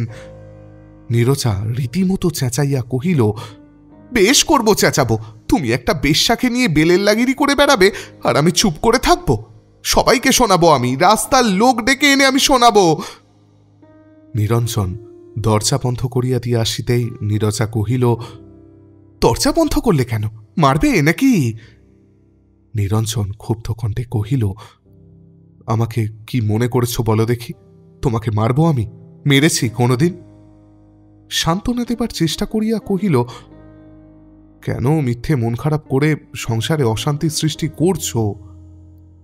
নীরজা খান্নারিয়া কহিল, তোমাকে আর আমি বিন্দুমাত্র বিশ্বাস করব না। আমাকে অনেক ঠকিয়েছ তুমি। তোমাকে বিশ্বাস করে তোমার সংসারের জন্য আমি প্রাণপাত করেছি। ভালো খাইনি, ভালো পড়িনি, কোনো দিন স্বাদ আহ্লাদ করিনি, আর তুমি কিনা ভিতরে ভিতরে আমার সর্বনাশ করছো। স্বামী যার আপনার নয়, তার আর বাঁচা কিসের? তার বিষ খেয়ে মরাই ভালো। বলিতে বলিতে নীরজা হাউ হাউ করিয়া কাঁদিয়া উঠিল। নিরঞ্জন তাহার মাথায় হাত দিয়া প্রবোধ দেওয়ার চেষ্টা করিতেই নীরজা কহিল, না, আমাকে ছুঁয়ো না তুমি, আমার সঙ্গে কোনো সম্পর্ক নেই তোমার। বলিয়া আবার শুইয়া পড়িয়া আপাদমস্তক ঢাকা দিয়া ফোঁপাইতে লাগিল। টুনি ঘরে ঢুকিয়া কহিল, মা, ভাত ডাল পুড়ে কয়লা হয়ে গেল যে। নীরজা কহিল, নামিয়ে দিকে যা, আমি পারবো না কিছু করতে। নিরঞ্জন কহিল, আপিসের বেলা হয়ে গেল, রান্না করবে না? নীরজা অশ্রুবিকৃত ছাঁচালো কণ্ঠে কহিল, আমি কারো দাসীবাদী নই যে সাত সকালে রেঁধে দিতে হবে। কেন, সেই পেয়ারের মাগি এসে রেঁধে দিক না। নিরঞ্জন কিছুক্ষণ কিংকর্তব্য বিমহুরের মতো তাকাইয়া থাকিয়া বাহির হইয়া গেল। নিরঞ্জন না খাইয়াই আপিস চলিয়া গেল। টুনি আসিয়া কহিল, মা, বাবা না খেয়ে চলে গেলেন যে। নীরজা চুপ করিয়া পড়িয়াছিল। উদাসের সহিত জবাব দিল, তা আমি কি করব? টুনি অনুযোগের স্বরে কহিল, রান্না করলে না কেন? নীরজা ক্লান্ত কণ্ঠে কহিল, কি করব বল? উফ, ভারী মাথা ধরেছে, একটু মাথাটা টিপে দে তো। টুনি খোকাকে মায়ের কাছে নামাইয়া দিয়া মায়ের মাথা টিপিতে বসিল। খোকা মায়ের কোল ঘেঁষিয়া বুকে মুখ কুঁচিয়া স্তন্যপান করিতে লাগিল। নীরজা কিছুক্ষণ চুপ করিয়া থাকিয়া কহিল, খাবার তো ছিল, দিলি না কেন খেতে? টুনি কহিল, বললাম তো, বাবা বললেন থাক, তোরা খাবি। টুকু আসিয়া কান্না শুরু করিল। সে প্রতিদিন বাবার থালায় খাইতে বসে। পাশের বাড়িতে খেলিতে গিয়াছিল, খেলা ছাড়িয়া ছুটিয়া আসিয়াছে। আসিয়া দেখে এই ব্যাপার, বাবা নাই, থালা নাই, রান্নাঘরে রান্নার কোনো ব্যবস্থা নাই, সর্বোপরি মায়ের এ বিষয়ে কোনো চান নাই। ইহা দেখিয়া জগতের কোন খোকা না কাঁদিয়া থাকিতে পারে? টুনি ধমক দিয়া কহিল, চুপ কর না পেটুক, 10টা বাজতে না বাজতে খিদেই মরে যাচ্ছেন। অত্যাচারের ওপর অপমান। খোকা কান্না উচ্চতর গ্রামে চড়াইল। নীরজা উঠিয়া বসিয়া বিরক্তিপূর্ণ স্বরে কহিল, উফ, কাঁদিস নে বাবা, চুপ কর। যাচ্ছি, তোদের হাতে যখন পড়েছি, মরতে মরতেও আমার স্বস্তি নেই, আমি জানি। রান্না বান্না সারিয়া ছেলে মেয়েদের খাওয়াইয়া নীরজা রান্নাঘরে শিকল তুলিয়া দিতেই টুনি কহিল, তুমি খাবে না মা? নীরজা কহিল, তোর বাবা খেলেন না, আর আমি খেয়ে দিয়ে পেট ঠান্ডা করে বসে থাকব? তোর এই বুদ্ধি হচ্ছে বুঝি? টুনি অপ্রতিভভাবে কহিল, না, তাই কি আমি বলেছি নাকি? একটু চুপ করিয়া থাকিয়া কহিল, কিন্তু বাবা তো সেই কখন আসবেন, আমার চাওয়ার কি হবে? গম্ভীরভাবে নীরজা বলিল, তুই যাবি। টুনি কহিল, না, ওরকম গোমরা মুখ করে বললে যাওয়া যায় নাকি? আবার কেমন করে বলতে হবে? ভালো করেই তো বলছি। বাবা যদি বকেন? না, বকবেন না, আমি বুঝিয়ে বলে দেব খন। অধিক বাক্যব্যয় না করিয়া টুনি দোতলায় চলিয়া গেল। ঘর হইতে কোনো মতে বাহির হইতে না পারা পর্যন্ত টুনির শান্তি নাই। কোলের ছেলেটি অনেকক্ষণ দুধ খাইয়া ঘুমাইয়া পড়িয়াছে। টুকুও ঘুমাইয়া পড়িল। নীরজা টুকুর পাশে শুইয়া পড়িল, কিন্তু ঘুম আসে না। স্বামী যে আজ কোন সকালে এক কাপ চা খাইয়া সারাদিন উপবাস আছেন, এই চিন্তায় তাহার মনের গায়ে অবিরত সূচ ফোটাইতে লাগিল। ভাবিতে লাগিল, দিন দিন কি করিতেছে সে? কাল সারাদিন খাটুনির পর খাইতে দিল না, আজ না খাইতে দিয়া সারাদিন খাটিবার জন্য বিদায় করিয়া দিল। তাহার বুদ্ধি বিবেচনা দিন দিন কি লোপ পাইতেছে নাকি? অবশ্য তাহাকে লুকাইয়া কোথাকার কি একটা মেয়ে চিকিৎসার জন্য টাকা পাঠানো, সে তো স্বামীর অন্যায়। আবার ধরা পড়িয়া মিথ্যা বলিয়া অন্যায় ঢাকিবার চেষ্টা, সে তো আরো গুরুতর অন্যায়। কিন্তু তাই বলিয়া সে মাথা গরম করিয়া ঝগড়া করিতে গেল কেন? বুঝাইয়া বলিলেই তো পারিত। হাজারবার বিয়ের কথা হইলেও কোনো মেয়ে কোনো পুরুষের আপনার হয় না। মা বাপ দেবতা সাক্ষ্য করিয়া যাহাকে হাতে তুলিয়া দেন, সেই সত্যকার আপনার, শুধু এই জন্মের নয়, জন্ম জন্মান্তরের। এই কথা না বুঝিয়া যদি কোনো হতভাগী পরের জিনিস টানাটানি করে, তাহার অদৃষ্টে ইহজন্মে অশেষ দুঃখ, আর পরজন্মে অনন্ত নরক। স্বামী তো অবুঝ নয়, বুঝাইলেই বুঝিত। তাছাড়া আজকার দিনটা এমনইভাবে কাটিল। স্বামীর তো কোনো দোষ নাই। কত আগ্রহে খুঁজিয়া পাতিয়া যাহা সে বলিয়া দিয়াছিল, সব জিনিসগুলি কিনিয়া আনিয়াছে। ভাবিয়াছিল কত আনন্দ করিবে সে। তাছাড়া চারু ঠাকুরপোর কথা শুনিয়া মিথ্যা সে আজ স্বামীকে দুঃখ দিল, সারাদিন তাহাকে এক কণা অন্ন মুখে তুলিতে দিল না। নীরজা উঠিয়া বাহিরে আসিল। দোতলায় ঘনশ্যাম গৃহিণী ও তাহার ছোট ছোট ছেলে মেয়েরা ঘুমাইয়া পড়িয়াছে বোধহয়। টুনি বোধহয় গৃহিণীর ছোট মেয়ে আন্নাকালীর সঙ্গে পাতা বিন্তি খেলিতে বসিয়াছে। কলতলার এঁটো বাসনগুলিকে ঘিরিয়া বসিয়া কতকগুলি কাক কলরব সহকারে আলাপ ও আহার করিতেছে। একজন বাসনওয়ালা কাঁসর বাজাইয়া বাড়িতে বাড়িতে ফিরি করিয়া বেড়াইতেছে। পাড়ার একজন বড়লোকের বাড়ির দেউড়িতে ঢং ঢং করিয়া 2টা বাজিল। 4টার আগে কলে জল আসিবে না। নীরজা কক্ষের মধ্যে ফিরিয়া আসিল। আসিতেই সামনের দেওয়ালে তাহাদের বিবাহের সময়ের ছোট ফটোটি চোখে পড়িল। তাহার এক পিস্তুত ভাই বিয়ের পরদিন তুলিয়াছিল। একটি চেয়ারে নিরঞ্জন বসিয়া আছে, গায়ে সিল্কের পাঞ্জাবি, পরিধানে গরদের ধুতি, পায়ে পামশু, কোঁচার কুঞ্চিত প্রান্তটি তীর্যকভাবে মেঝের উপর লুটাইতেছে। নিরঞ্জন হাত 2টি কোলের ওপর রাখিয়াছে, এমনভাবে রাখিয়াছে যেন মণিবন্ধে সোনার রিস্টওয়াচটি সকলের চোখে পড়ে। নীরজা মৃদু হাসিয়া মনে মনে কহিল, 22 বছর বয়সেও কত ছেলে মানুষই ছিল, আর কত দুষ্টু। নিত্য নিত্য কত কুমতলব মাথায় খেলিত। নীরজা কিছুতেই তাহাকে আঁটিয়া উঠিতে পারিত না। আর এখন কত বদল হইয়াছে, শুধু আকৃতিতে না, প্রকৃতিতেও। একটি দীর্ঘ নিঃশ্বাস ফেলিয়া নীরজা নিজের ছবিটির পানে চাহিল। নিরঞ্জনের পাশে সে দাঁড়াইয়া আছে। তাহার ডান হাতটি নিরঞ্জনের কাঁধের ওপর ন্যস্ত। পরনে তাহার বেনারসি শাড়ি, সেই ময়ূরকণ্ঠী শাড়িটি যেটা পরিলে নিরঞ্জন নাকি আর কোনো দিকে চোখ ফিরাইতে পারিত না। অবশ্য কথাটা নিরঞ্জনের কথা। সর্বাঙ্গে স্বর্ণ অলঙ্কার, গলায় ফুলের মালা। তখন কত সুন্দর দেখিতেছিল সে, কেমন টানা টানা চোখ, কেমন মুখের ডোল। তাহার মতো সুন্দরী নাকি তাহাদের বাড়ির আর কোনো মেয়ে ছিল না। সাধে কি নিরঞ্জন এক মুহূর্ত কাজ ছাড়া করিতে চাহিত না? থমক খাইয়াও পাছে পাছে ফিরিতে চাহিত। আর এখন কত বিশ্রী চেহারা হইয়া গিয়াছে তাহার। পাশেই দেওয়ালে একটি মাঝারি গোছের আয়না টাঙানো ছিল। তাহার সামনে দাঁড়াইয়া নীরজা নিজেকে দেখিয়া ভাবিল, ইস, সত্যি কি বিশ্রী! কাল দুইটাকে যেন চর মারিয়া ভাঙিয়া দিয়াছে, চোখের কোল বসিয়া গিয়াছে, সারা মুখে কোঁচ পড়িয়াছে, আর মাথায় একরাশ কালো কালো কোঁকড়ানো চুল। খোলা থাকিলে যাহা সারা পিঠ ছাইয়া কোমর পর্যন্ত ঝুলিয়া পড়িত, খোঁপাতে যাহা আটক মানিত না, সব উঠিয়া গিয়া এখন চৈতন চুটকি হইয়া দাঁড়াইয়াছে। নীরজার আরেকটি দীর্ঘ নিঃশ্বাস পড়িল। ভাবিল, আচ্ছা, চেহারা খারাপ হইয়া গিয়াছে বলিয়াই কি স্বামীর এমন আলগা আলগা ভাব?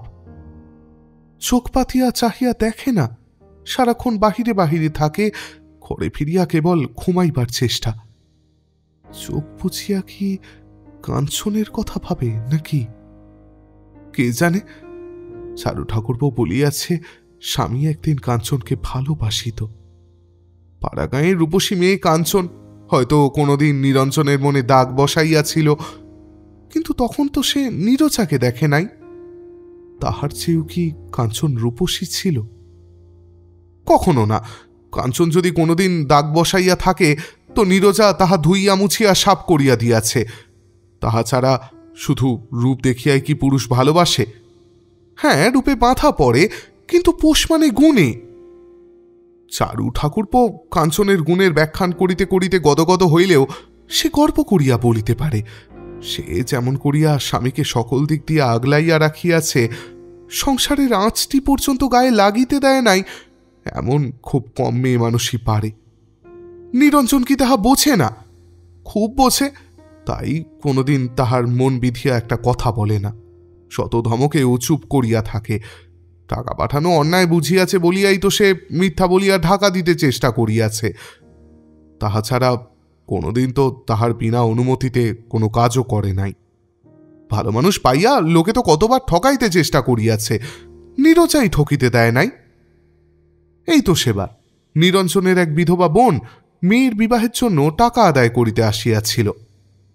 প্রথমে এসে ভাই বোনে কত পরামর্শ, নীরজা মনে মনে আন্দাজ করিয়াছিল, কিন্তু স্বামী মুখ ফুটিয়া না বলা পর্যন্ত কিছু বলে নাই। নিরঞ্জন বাড়ি হইতে পলাইয়া বেড়াইতে লাগিল। শেষে একদিন তাহাকে সব খুলিয়া বলিল। সেই দিনই নীরজা ননদকে ডাকিয়া মিষ্টভাবে দুই চারিটি স্পষ্ট কথা বলিতেই তিনি বিদায় লইলেন। ভারী মুখ ছোড়া লোক, যে যাহা বলে তাহাতেই হুঁ।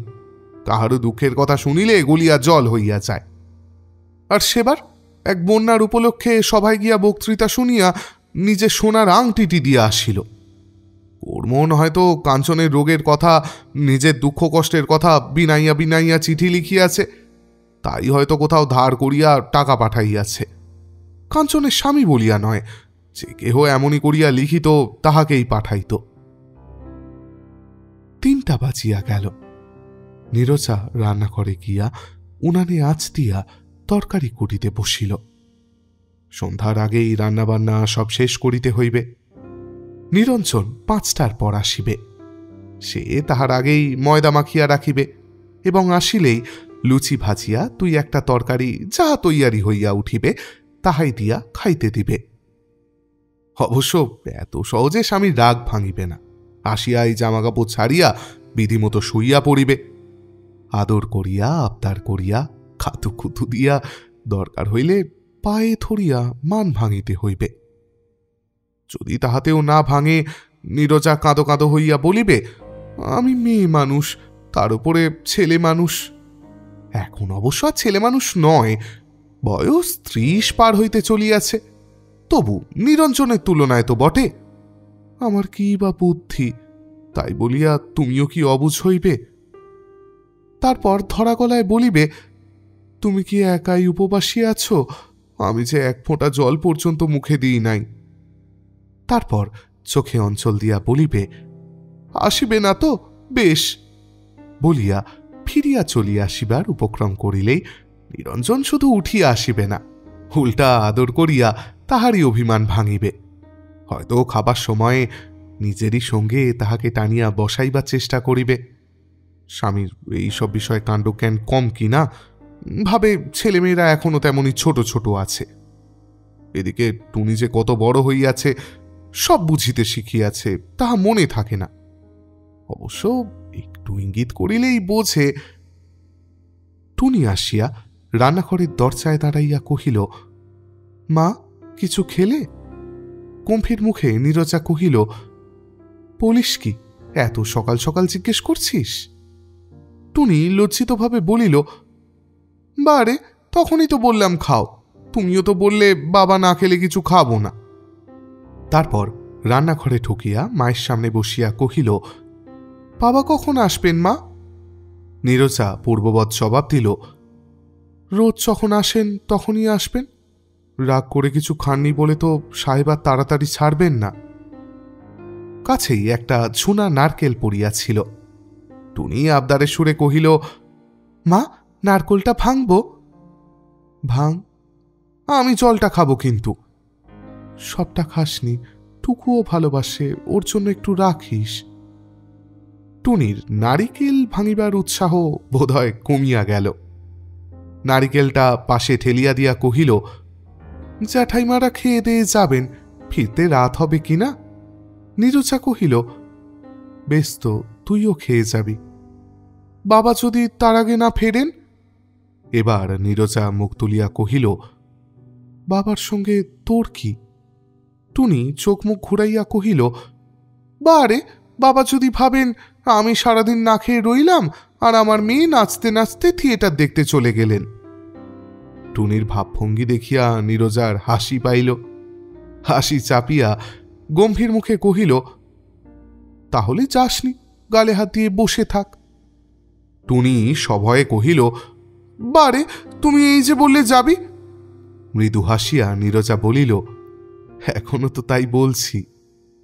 টুনি নাকি সুরে কহিল, তবে যে আবার উল্টা গাইছ? নীরজা কিঞ্চিত কড়া গলায় কহিল, বিরক্ত করিস নে, ইচ্ছে হয় যাবি, না হয় যাবি না। রাত দিন ঘ্যানোর ঘ্যানোর করবি তো যাওয়া বন্ধ করে দেব। টুনি কাঁচুমাচু মুখে কহিল, বারে, আমি কি করলাম?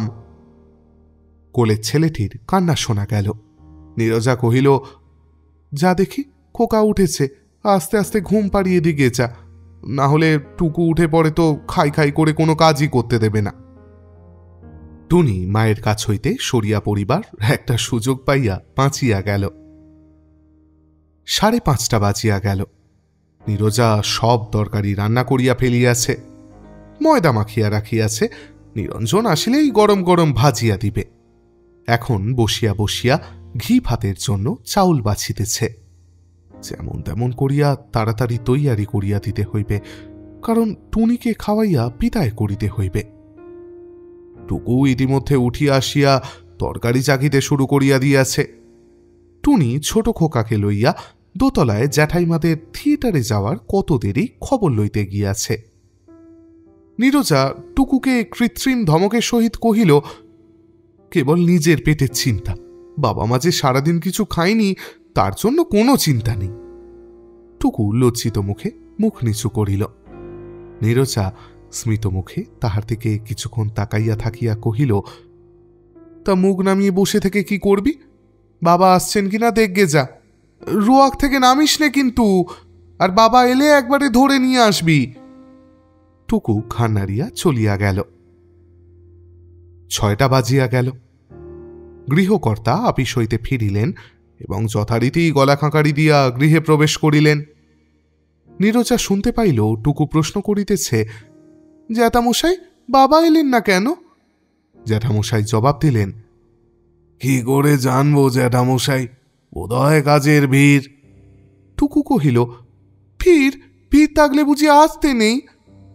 জ্যাঠামশাই ছেলেকে যতটা না হোক ছেলের মাকে শুনাইবার জন্য জোর গলায় কহিলেন, ভিড় মানে বেশি কাজ আর কি, একটু পরেই আসবেন। টুকু বুঝিয়া আবার দৌড়িয়া গিয়া রোয়াকে দাঁড়াইল। নীরজা ভাবিতে লাগিল, নিরঞ্জন এখনো আসিল না কেন? তবে কি আপিস হইতে টিউশনি করিতে চলিয়া গেল না খাইয়াই? হয়তো আপিসে খাবার খাইয়াছে। পয়সা? যেখানে 10 টাকা ধার পাওয়া যায় সেখানে 4 আনা পয়সা পাওয়া যাইবে না? সে না খাইলে নীরজা খায় না, তাহা বোধ হয় ভালো করিয়াই জানে।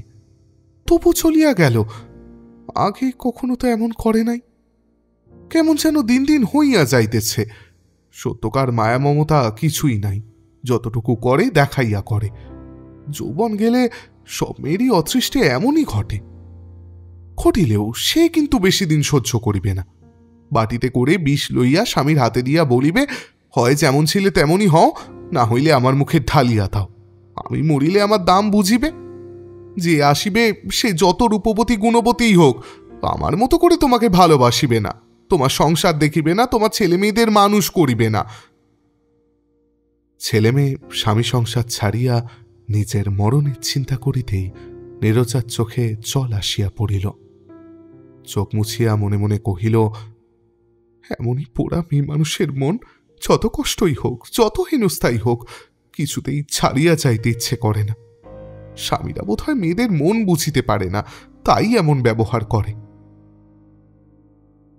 7টা বাজিয়া গেল।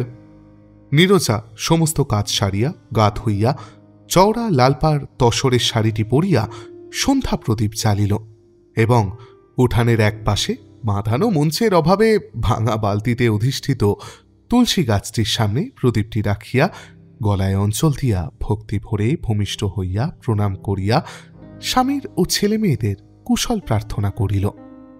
তারপর প্রদীপ হস্তে ফাঁড়ার ঘরে ঢুকিয়া দেওয়ালে টাঙানো মা লক্ষ্মীর পটের সামনে দাঁড়াইয়া দেবীর ঠিক মুখের সামনে প্রদীপটি কিছুক্ষণ ধরিয়া রাখিল এবং তারপর প্রদীপটি মেঝেতে নামাইয়া রাখিয়া আর একবার ভূমিষ্ঠ হইয়া প্রণাম করিয়া মা লক্ষ্মীর উদ্দেশ্যে তাহার প্রাত্যহিক প্রার্থনা নিবেদন করিল।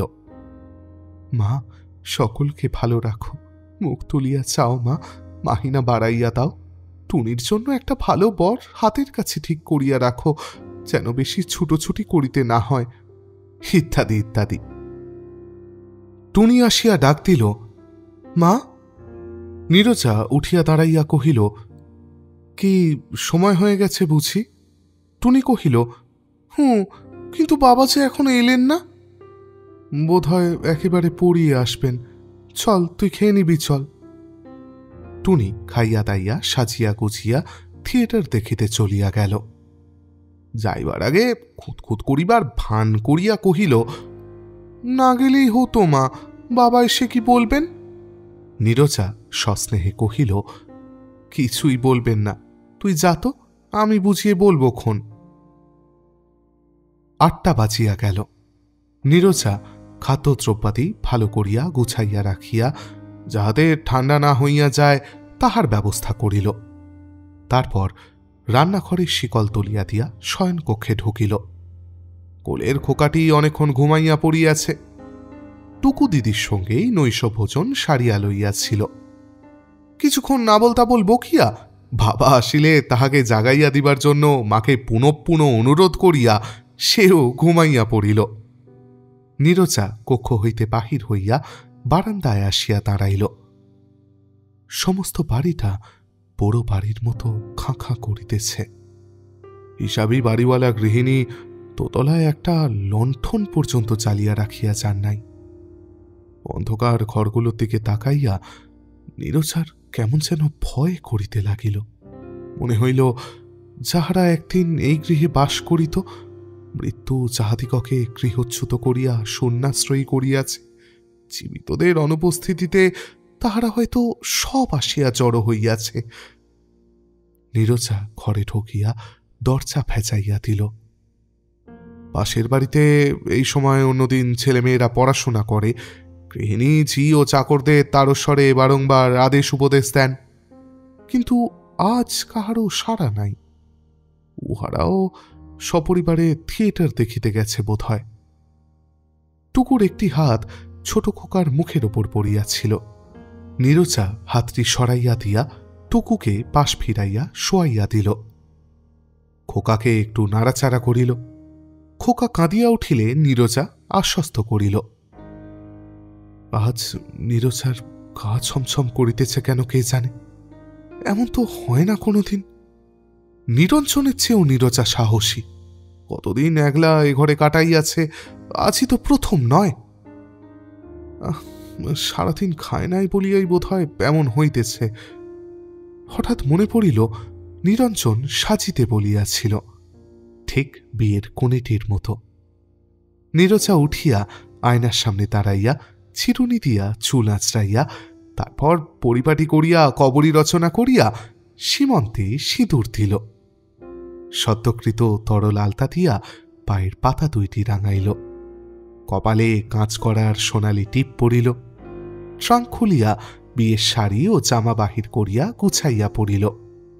তারপর যতগুলি অলঙ্কার ছিল একে একে সবগুলি পরিয়া আয়নার সামনে আসিয়া দাঁড়াইয়া নিজের প্রতিচ্ছবির দিকে তাকাইয়া রহিল।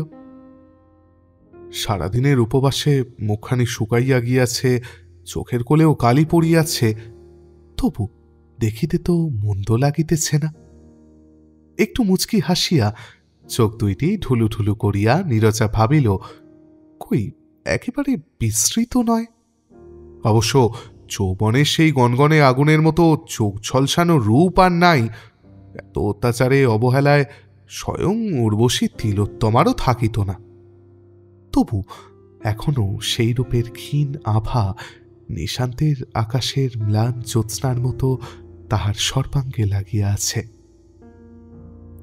10টা বাজিয়া গেল। নিরঞ্জন কি তবে বায়োস্কোপ দেখিতে গিয়াছে? কে জানে। কই, এমন তো করে না। হ্যাঁ, ছাত্রটি দু একবার ধরিয়া লইয়া গিয়াছে বটে। তাহা যদি হয় তাহলে এখনো আধ ঘণ্টা নীরজাকে অপেক্ষা করিতে হইবে। নীরজা ধূপদানিতে একটা ধূপকাঠি পড়াইয়া রাখিল। নিরঞ্জন আসিলেই চালিয়া দিবে। চন্দন ঘষিল। নিরঞ্জনের বিয়ের কাপড় চোপড় বাহির করিয়া রাখিল। নিরঞ্জনকেও ঠিক সেদিনকার মতো করিয়াই সাজাইবে। পরনে করদের জরিপার ধুতি, গায়ে করদের চাদর, কপালে নীরজার নিজের আঁকা চন্দন লেখা।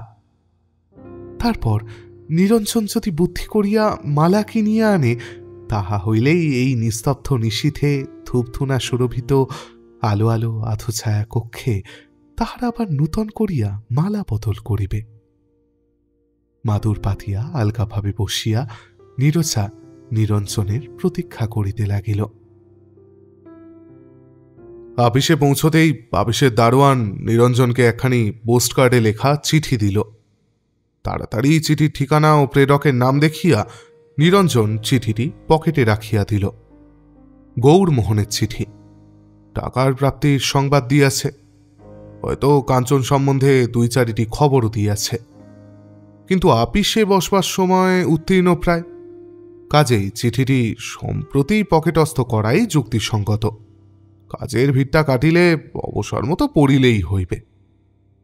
বেলা 1টার পর কাজের চাপ কিছু কমিলেই নিরঞ্জন জল খাবার ঘরে গিয়া চিঠিটি বাহির করিয়া পড়িল।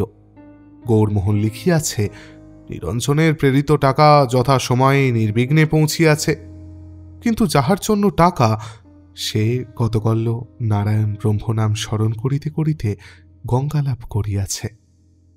টাকাগুলি দাহক্রিয়া এবং গঙ্গায় অস্থি প্রেরণ বাবদে সব খরচ হইয়া গিয়াছে।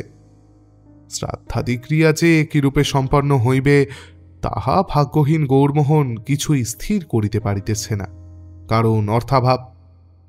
অথচ কাঞ্চনের মতো সতী সাবিত্রীর নেহাত পক্ষে তিল কাঞ্চন মতে শ্রাদ্ধ না করিলে গৌরমোহনকে প্রত্যবায় ভোগী হইতে হইবে, পরন্তু গৌরমোহনের সামাজিক মর্যাদাও ক্ষুণ্ণ হইবে। অতএব গ্রামের মুখোজ্জ্বলকারী সন্তান শ্রীমান নিরঞ্জন যদি অন্তত 50টি টাকা মানি অর্ডার যোগে পাঠাইয়া দেয়, তাহা হইলে গৌরমোহন এই দায় হইতে কোনো মতে উদ্ধার পাইতে পারে। গৌরমোহন অতঃপর স্বগ্রাম ও গ্রামবাসীগণের কল্যাণ বিধানকল্পে দীর্ঘায়ু লাভের জন্য ভগবানের কাছে প্রার্থনা করিয়া জানাইয়াছে যে পত্রোত্তর ও মানি অর্ডারের জন্য সে চাতক পক্ষীর মতো চাহিয়া থাকিবে। পুনশ্চ চিহ্ন দিয়া গৌরমোহন আবার লিখিয়াছে কাঞ্চন মৃত্যুর সময় পুনঃ পুনঃ নিরঞ্জনের নাম করিয়াছে। অতএব প্রাণাধিক ভ্রাতৃপ্রতিম নিরঞ্জন যেন টাকা পাঠাইতে অন্যথা না করে। অদূরে আর একজন মধ্যবয়সী কেরানি বেঞ্চির ওপর বসিয়া ডাবা হুঁকায় তামাক টানিতেছিলেন। নিরঞ্জনের মুখের দিকে তাকাইয়া কহিলেন, কি ভাইয়া, কোনো খারাপ খবর নাকি? নিরঞ্জন শুষ্ক মুখে কহিল, হ্যাঁ, আমার একটি আত্মীয় মারা গেছে। কেরানিটি হুঁকায় শেষ টান দিয়া প্রচুর ধোঁয়া ছাড়িতে ছাড়িতে ও কাশিতে কাশিতে কহিলেন, মৃত্যুর খবর যখন, চিঠিটার পকেটে পুড়ে কাজ নেই, ছিঁড়ে ফেলে দাও। নিরঞ্জন চিঠিটা কুচি কুচি করিয়া ছিঁড়িয়া ফেলিয়া দিল। কেরানিটি জিজ্ঞাসা করিলেন, খুব নিকট আত্মীয় নাকি? চিন্তিত মুখে নিরঞ্জন কহিল, আমার এক দুঃসম্পর্কের বোন। প্রশ্ন হইল, তা বিয়ে হয়েছিল? নিরঞ্জন ঘাড় নাড়িয়া জানাইল, হ্যাঁ। কেরানিটি বিরক্তিসূচক কণ্ঠে কহিল,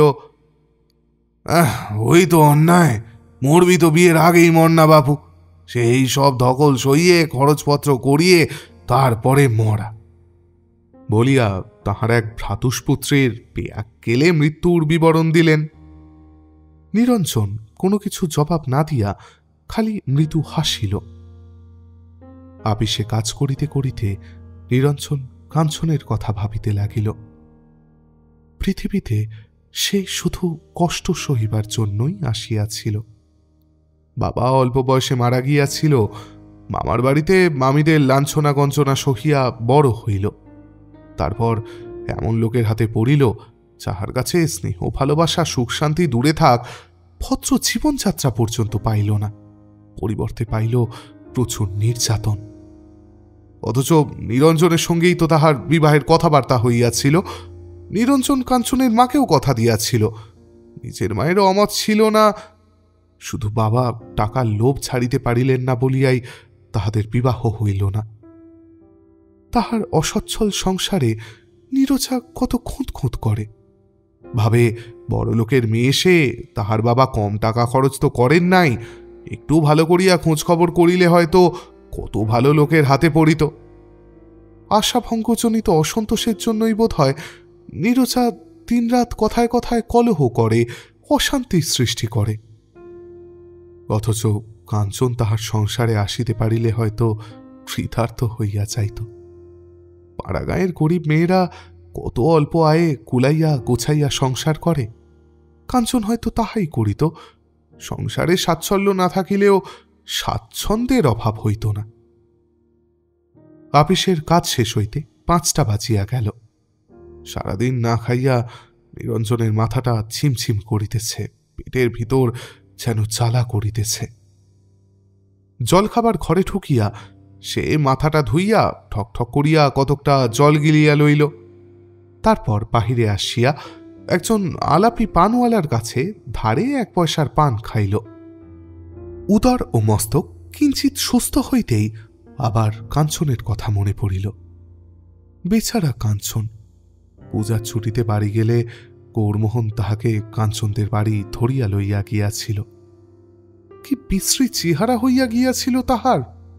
কাঁচা সোনার মতো রং কালিবর্ণ হইয়া গিয়াছিল, গায়ে মাংস বলিতে কিছু ছিল না, যেন একটা কঙ্কালের ওপর মানুষের চামড়া কোনো মতে লাগিয়াছিল। যে মুখের পানে তাকাইয়া একদিন তাহার মন মোহগ্রস্ত হইয়াছিল, এখন তাহার থেকে তাকাইতে নিরঞ্জনের যেন কষ্ট হইল। কাঞ্চন দাওয়ায় দেওয়াল ঠেস দিয়া বসিয়াছিল, নিরঞ্জনকে দেখিয়া বলিয়াছিল, কখন এলেন, বসুন বলিয়া আসনের জন্য উঠিবার চেষ্টা করিয়াছিল। নিরঞ্জন বলিয়াছিল, থাক থাক, তোমাকে উঠতে হবে না, বসো। বলিয়া খালি মেঝের উপরই বসিয়া পড়িয়াছিল। কাঞ্চন উদ্বিগ্ন কণ্ঠে কহিয়াছিল, এ কি মাটিতেই বসিলেন? নিরঞ্জন বলিয়াছিল, তা হোক, ধুলো নেই, কাপড়ও তো ফর্সা নয়। তা কেমন আছো? কাঞ্চন মৃদু হাসিয়াছিল। হাসিটি কাঞ্চন হারায় নাই। চেহারা দেখিয়া চেনা না গেলেও হাসি দেখিয়া চেনা গেল। কাঞ্চন কহিয়াছিল, ভালোই। বৌদি ভালো আছেন? ছেলেমেয়েরা আনলেন না কেন, দেখতাম। নিরঞ্জনের মনে পড়িল, যেদিন নীরজাকে বিবাহ করিয়া আনিয়া দুইজনে পাশাপাশি ছাদনাতলায় দাঁড়াইয়াছিল। সামনের দিকে তাকাইতেই নিরঞ্জন দেখিতে পাইল কাঞ্চন দাঁড়াইয়া আছে। চোখে চোখ মিলিতেই কাঞ্চন মুখ ফিরাইয়া লইয়াছিল। কাঞ্চন কি তখন তাহাকে ভালোবাসিত? ভালোবাসিলেও সেই ভালোবাসা কি এত দুঃখের তাপে আমরণ বাঁচিয়াছিল? বোধ হয় না। নীরজাও তো একদিন তাহাকে ভালোবাসিত। কোথায় এখন তাহার ভালোবাসা? কর্পূরের মতো কোন দিক দিয়া উড়িয়া গিয়াছে। এখন শুধু গন্ধ শুকিয়া শুকিয়া সে ভালোবাসার অস্তিত্ব ঠাওর করিতে হয়। এখন ছেলেপিলে ঘর সংসার লইয়া নীরজা নিশিদিন এমনই মগ্ন হইয়া থাকে যে তাহাকে আমলই দিতে চাহে না। অবশ্য 2 বেলা 2 মুঠা খাইতে দেয়, খাওয়ার সময় সামনে বসিয়া থাকে, এটা খাও ওটা খাও বলিয়া আদর আপ্যায়নও করে, কিন্তু তাহা বোধ হয় ভালোবাসার তাগিদে নয়, নেহাতি চক্ষু লজ্জায়। সে চাকরি করিয়া রোজগার করিয়া আনিতেছে, তাহার একটু খবরদারি করা উচিত বই কি। কিন্তু চাকরি গেলে বোধ হয় নীরজা আর ঘরে টিকিতে দেবে না। না হইলে সামান্য 10 টাকার জন্য আজ সারাদিন তাহাকে খাইতে দিল না। বল হরি, হরি বল। চমকিয়া উঠিয়া নিরঞ্জন চাহিয়া দেখিল জনা কয়েক লোক রাস্তা দিয়া একটা সব বহিয়া লইয়া যাইতেছে। সবটির সর্বাঙ্গ মলিন চাদর দিয়া ঢাকা, মাথায় এলো চুল, টকটকে সিঁদুর, পায়ে টকটকে আলতা।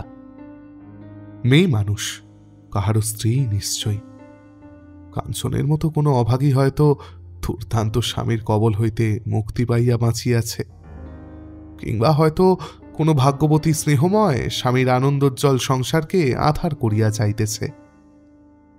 নীরজার কথা মনে পড়িল। সেও কি এমনই করিয়া কোনোদিন পলাইবে নাকি? তাহারও শরীর তো ভালো চাইতেছে না। কতদিন ধরিয়া কত রকমের অসুখের কথা বলিয়াছে, সে কোনোদিন কান দেয় নাই। নারীসুলভ মানসিক দৌর্বল্য বলিয়া উড়াইয়া দিয়াছে। নীরজা কত কাহিল হইয়া গিয়াছে আজকাল। পূর্বের মতো দেহে সে লাবণ্য নাই, কমনীয়তা নাই, ঔচ্ছল্যও নাই। অমন পুরন্ত নিটল মুখ শুকাইয়া লম্বাটে হইয়া গিয়াছে। গায়ের দুধে আলতা গোলা রং ফ্যাকাশে হইয়া গিয়াছে। কোমল মাংসল মসৃণ হাত দুইটিতে হাড় ও শিরা বাহির হইয়াছে। হইবে না কেন? ভোর হইতে রাত্রি দুপুর পর্যন্ত কি কম পরিশ্রম তাহাকে করিতে হয়? 1 মিনিট বিশ্রাম করিতে পায় না, কাহারও কাছে একটু সাহায্য পায় না। সে নিজে প্রতি মাসে গোটা কয়েক টাকা আনিয়া দেওয়া ছাড়া সংসারে তো আর কোনো কাজ করে না। কেমন করিয়া সংসার চলিতেছে, কোনো অভাব অনটন হইতেছে কিনা কিছুই খবর রাখে না। সাথে কি নীরজা ঝগড়া করে? অনেক জ্বালায় জলে বলিয়াই তাহার মেজাজ খারাপ হইয়া যায়। তাহা ছাড়া ঝগড়া তো করে সংসারের মঙ্গলের জন্য, নিজের সুখসাদ বিলাসিতার জন্য তো নয়। এদিক দিয়া তাহার মতো স্ত্রী কয়জন বাঙালির আছে? কোনোদিন একটা ভালো কাপড় চায় নাই, একটা গহনা চায় নাই, বরং আবশ্যক হইলে বিক্রয় করিবার জন্য নিজের গহনা বাহির করিয়া দিয়াছে। এমনকি কোনোদিন নিজে হইতে সিনেমা থিয়েটার যাইতে চাহে নাই। সেই স্ত্রী যদি একজন অনাথিয়াকে 10টি টাকা দান করিবার জন্য অনুযোগ করে, কলহ করে, সে কি অন্যায়? উফ, আজকাল দিনটা যে এমনভাবে কাটিবে, তাহাতে নীরজার কোনো দোষ নাই, সব দোষ তাহার নিজেরই। বউবাজারের মোড়ে আসিয়া পৌঁছাইতেই নিরঞ্জনের মনে হইল নীরজা মালা কিনিয়া লইয়া যাইতে বলিয়াছে। অভ্যাস মতো পকেটে হাত দিল, একটা পয়সাও নাই। নীরজার রাগের জন্য আজ তাহার কাছ হইতে সে পয়সা চাহিয়া লইয়া আসিতে পারে নাই। তবে কি করিয়া মালা কেনা হইবে? হঠাৎ তাহার চোখে পড়িল একদিককার ফুটপাথে চারু ব্যস্ত সমস্তভাবে চলিয়াছে। নিরঞ্জন হাঁক দিয়া ডাকিল, চারু! চারু বোধ হয় শুনিতে পাইল না। নিরঞ্জন তাহাকে ধরিবার জন্য দ্রুতপদে রাস্তা পার হইতে গিয়া হঠাৎ রাস্তার মাঝখানে পা পিছলাইয়া পড়িয়া গেল এবং সঙ্গে সঙ্গে একটা ভারী মোটর ছুটিয়া আসিয়া তাহার বুকে ধাক্কা দিল। যথারীতি হৈ হৈ হইল, লোক জড়ো হইল। পলায়নপর গাড়িটা হইতে চালক ও আরোহীকে টানিয়া নামানো হইল। তরুণ দর্শকেরা আস্তিন কুটাইয়া চালকের উদ্দেশ্যে আস্ফালন করিল, চোরেরা কাহারও দোষ নয় বাবা, ভাগ্যের দোষ বলিয়া তাহাদের নিরস্ত করিল এবং জনৈক কনস্টেবল গম্ভীরভাবে গোঁফে তা দিতে দিতে ঘটনাস্থলে হাজির হইতেই সকলে সরিয়া পড়িবার জন্য তৎপর হইল। কনস্টেবল যে ২-৪ জনকে টানাটানি করিয়া থামাইতে পারিল, তাদেরই সাহায্যে নিরঞ্জনের অচেতন দেহটিকে ধরাধরি করিয়া গাড়িতে চড়াইয়া মেডিকেল কলেজে লইয়া চলিল। ঘণ্টা ২ পরে মেডিকেল কলেজে হাসপাতালের ২ জন ম্যাথর নিরঞ্জনের মৃতদেহ একটা হাত গাড়িতে চড়াইয়া টানিয়া লইয়া গিয়া সভাগারের হিম শীতল অপরিচ্ছন্ন মেঝের ওপর আরো কতগুলো বেওয়ারিশ শবদেহের মাঝে নামাইয়া দিয়া আসিল। নীরজা তখন ঘুমাইয়া পড়িয়াছে। স্বপ্ন দেখিতেছে সে, তাহার বিবাহের স্বপ্ন। শুভদৃষ্টির জন্য তাহার ও নিরঞ্জনের মুখ একটা চাদর দিয়া ঢাকিয়া দিয়া সকলে বলিতেছে, ভালো করে চেয়ে দেখো দুজন দুজনকে, লজ্জা করো না। নীরজা প্রাণপণে তাকাইয়া আছে, কিন্তু একটা গাঢ় কৃষ্ণ যবনিকা নিরঞ্জনের মুখটিকে তাহার দৃষ্টিপথ হইতে আড়াল করিয়া রাখিয়াছে। শত চেষ্টাতেও নীরজা তাহার দেখা পাইতেছে না।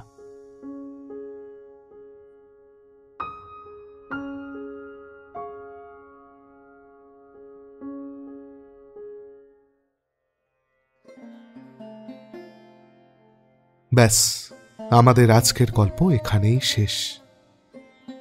আমাদের মধ্যে অনেকেই আছেন যারা ভাগ্যে বিশ্বাস করেন। আমিও করি, এমন কথা বলবো না, তবে এমন অনেক কিছু ঘটে যায় জানেন তো, যখন মাঝে মাঝে মনে হয় সৌভাগ্য না থাক, অন্তত দুর্ভাগ্য বলে কিছু নিশ্চয়ই আছে। মানুষ যখন জলে হাবুডুবু খেয়ে প্রায় ডুবে যেতে যেতে তীরে উঠতে যায়, তখনই তার মাথায় বাজ আছড়ে পড়ে। প্রচণ্ড দুর্যোগের মাঝেও যা কিছু গুছিয়ে নেওয়ার পরিকল্পনা করা হয়েছিল, তার সমস্ত সাজ সরঞ্জাম ভেঙে চুরমার হয়ে যায়। খুব করে চাইলেও কিছুই ঠিক হয়ে যায় না আর। যাক, খুব বেশি মন খারাপ করবেন না। কথা দিচ্ছি, একটা খুশির গল্প নিয়ে খুব শিগগিরই ফিরে আসবো আপনাদের কাছে। ততদিন ভালো থাকবেন, ভালো রাখবেন। শুভরাত্রি।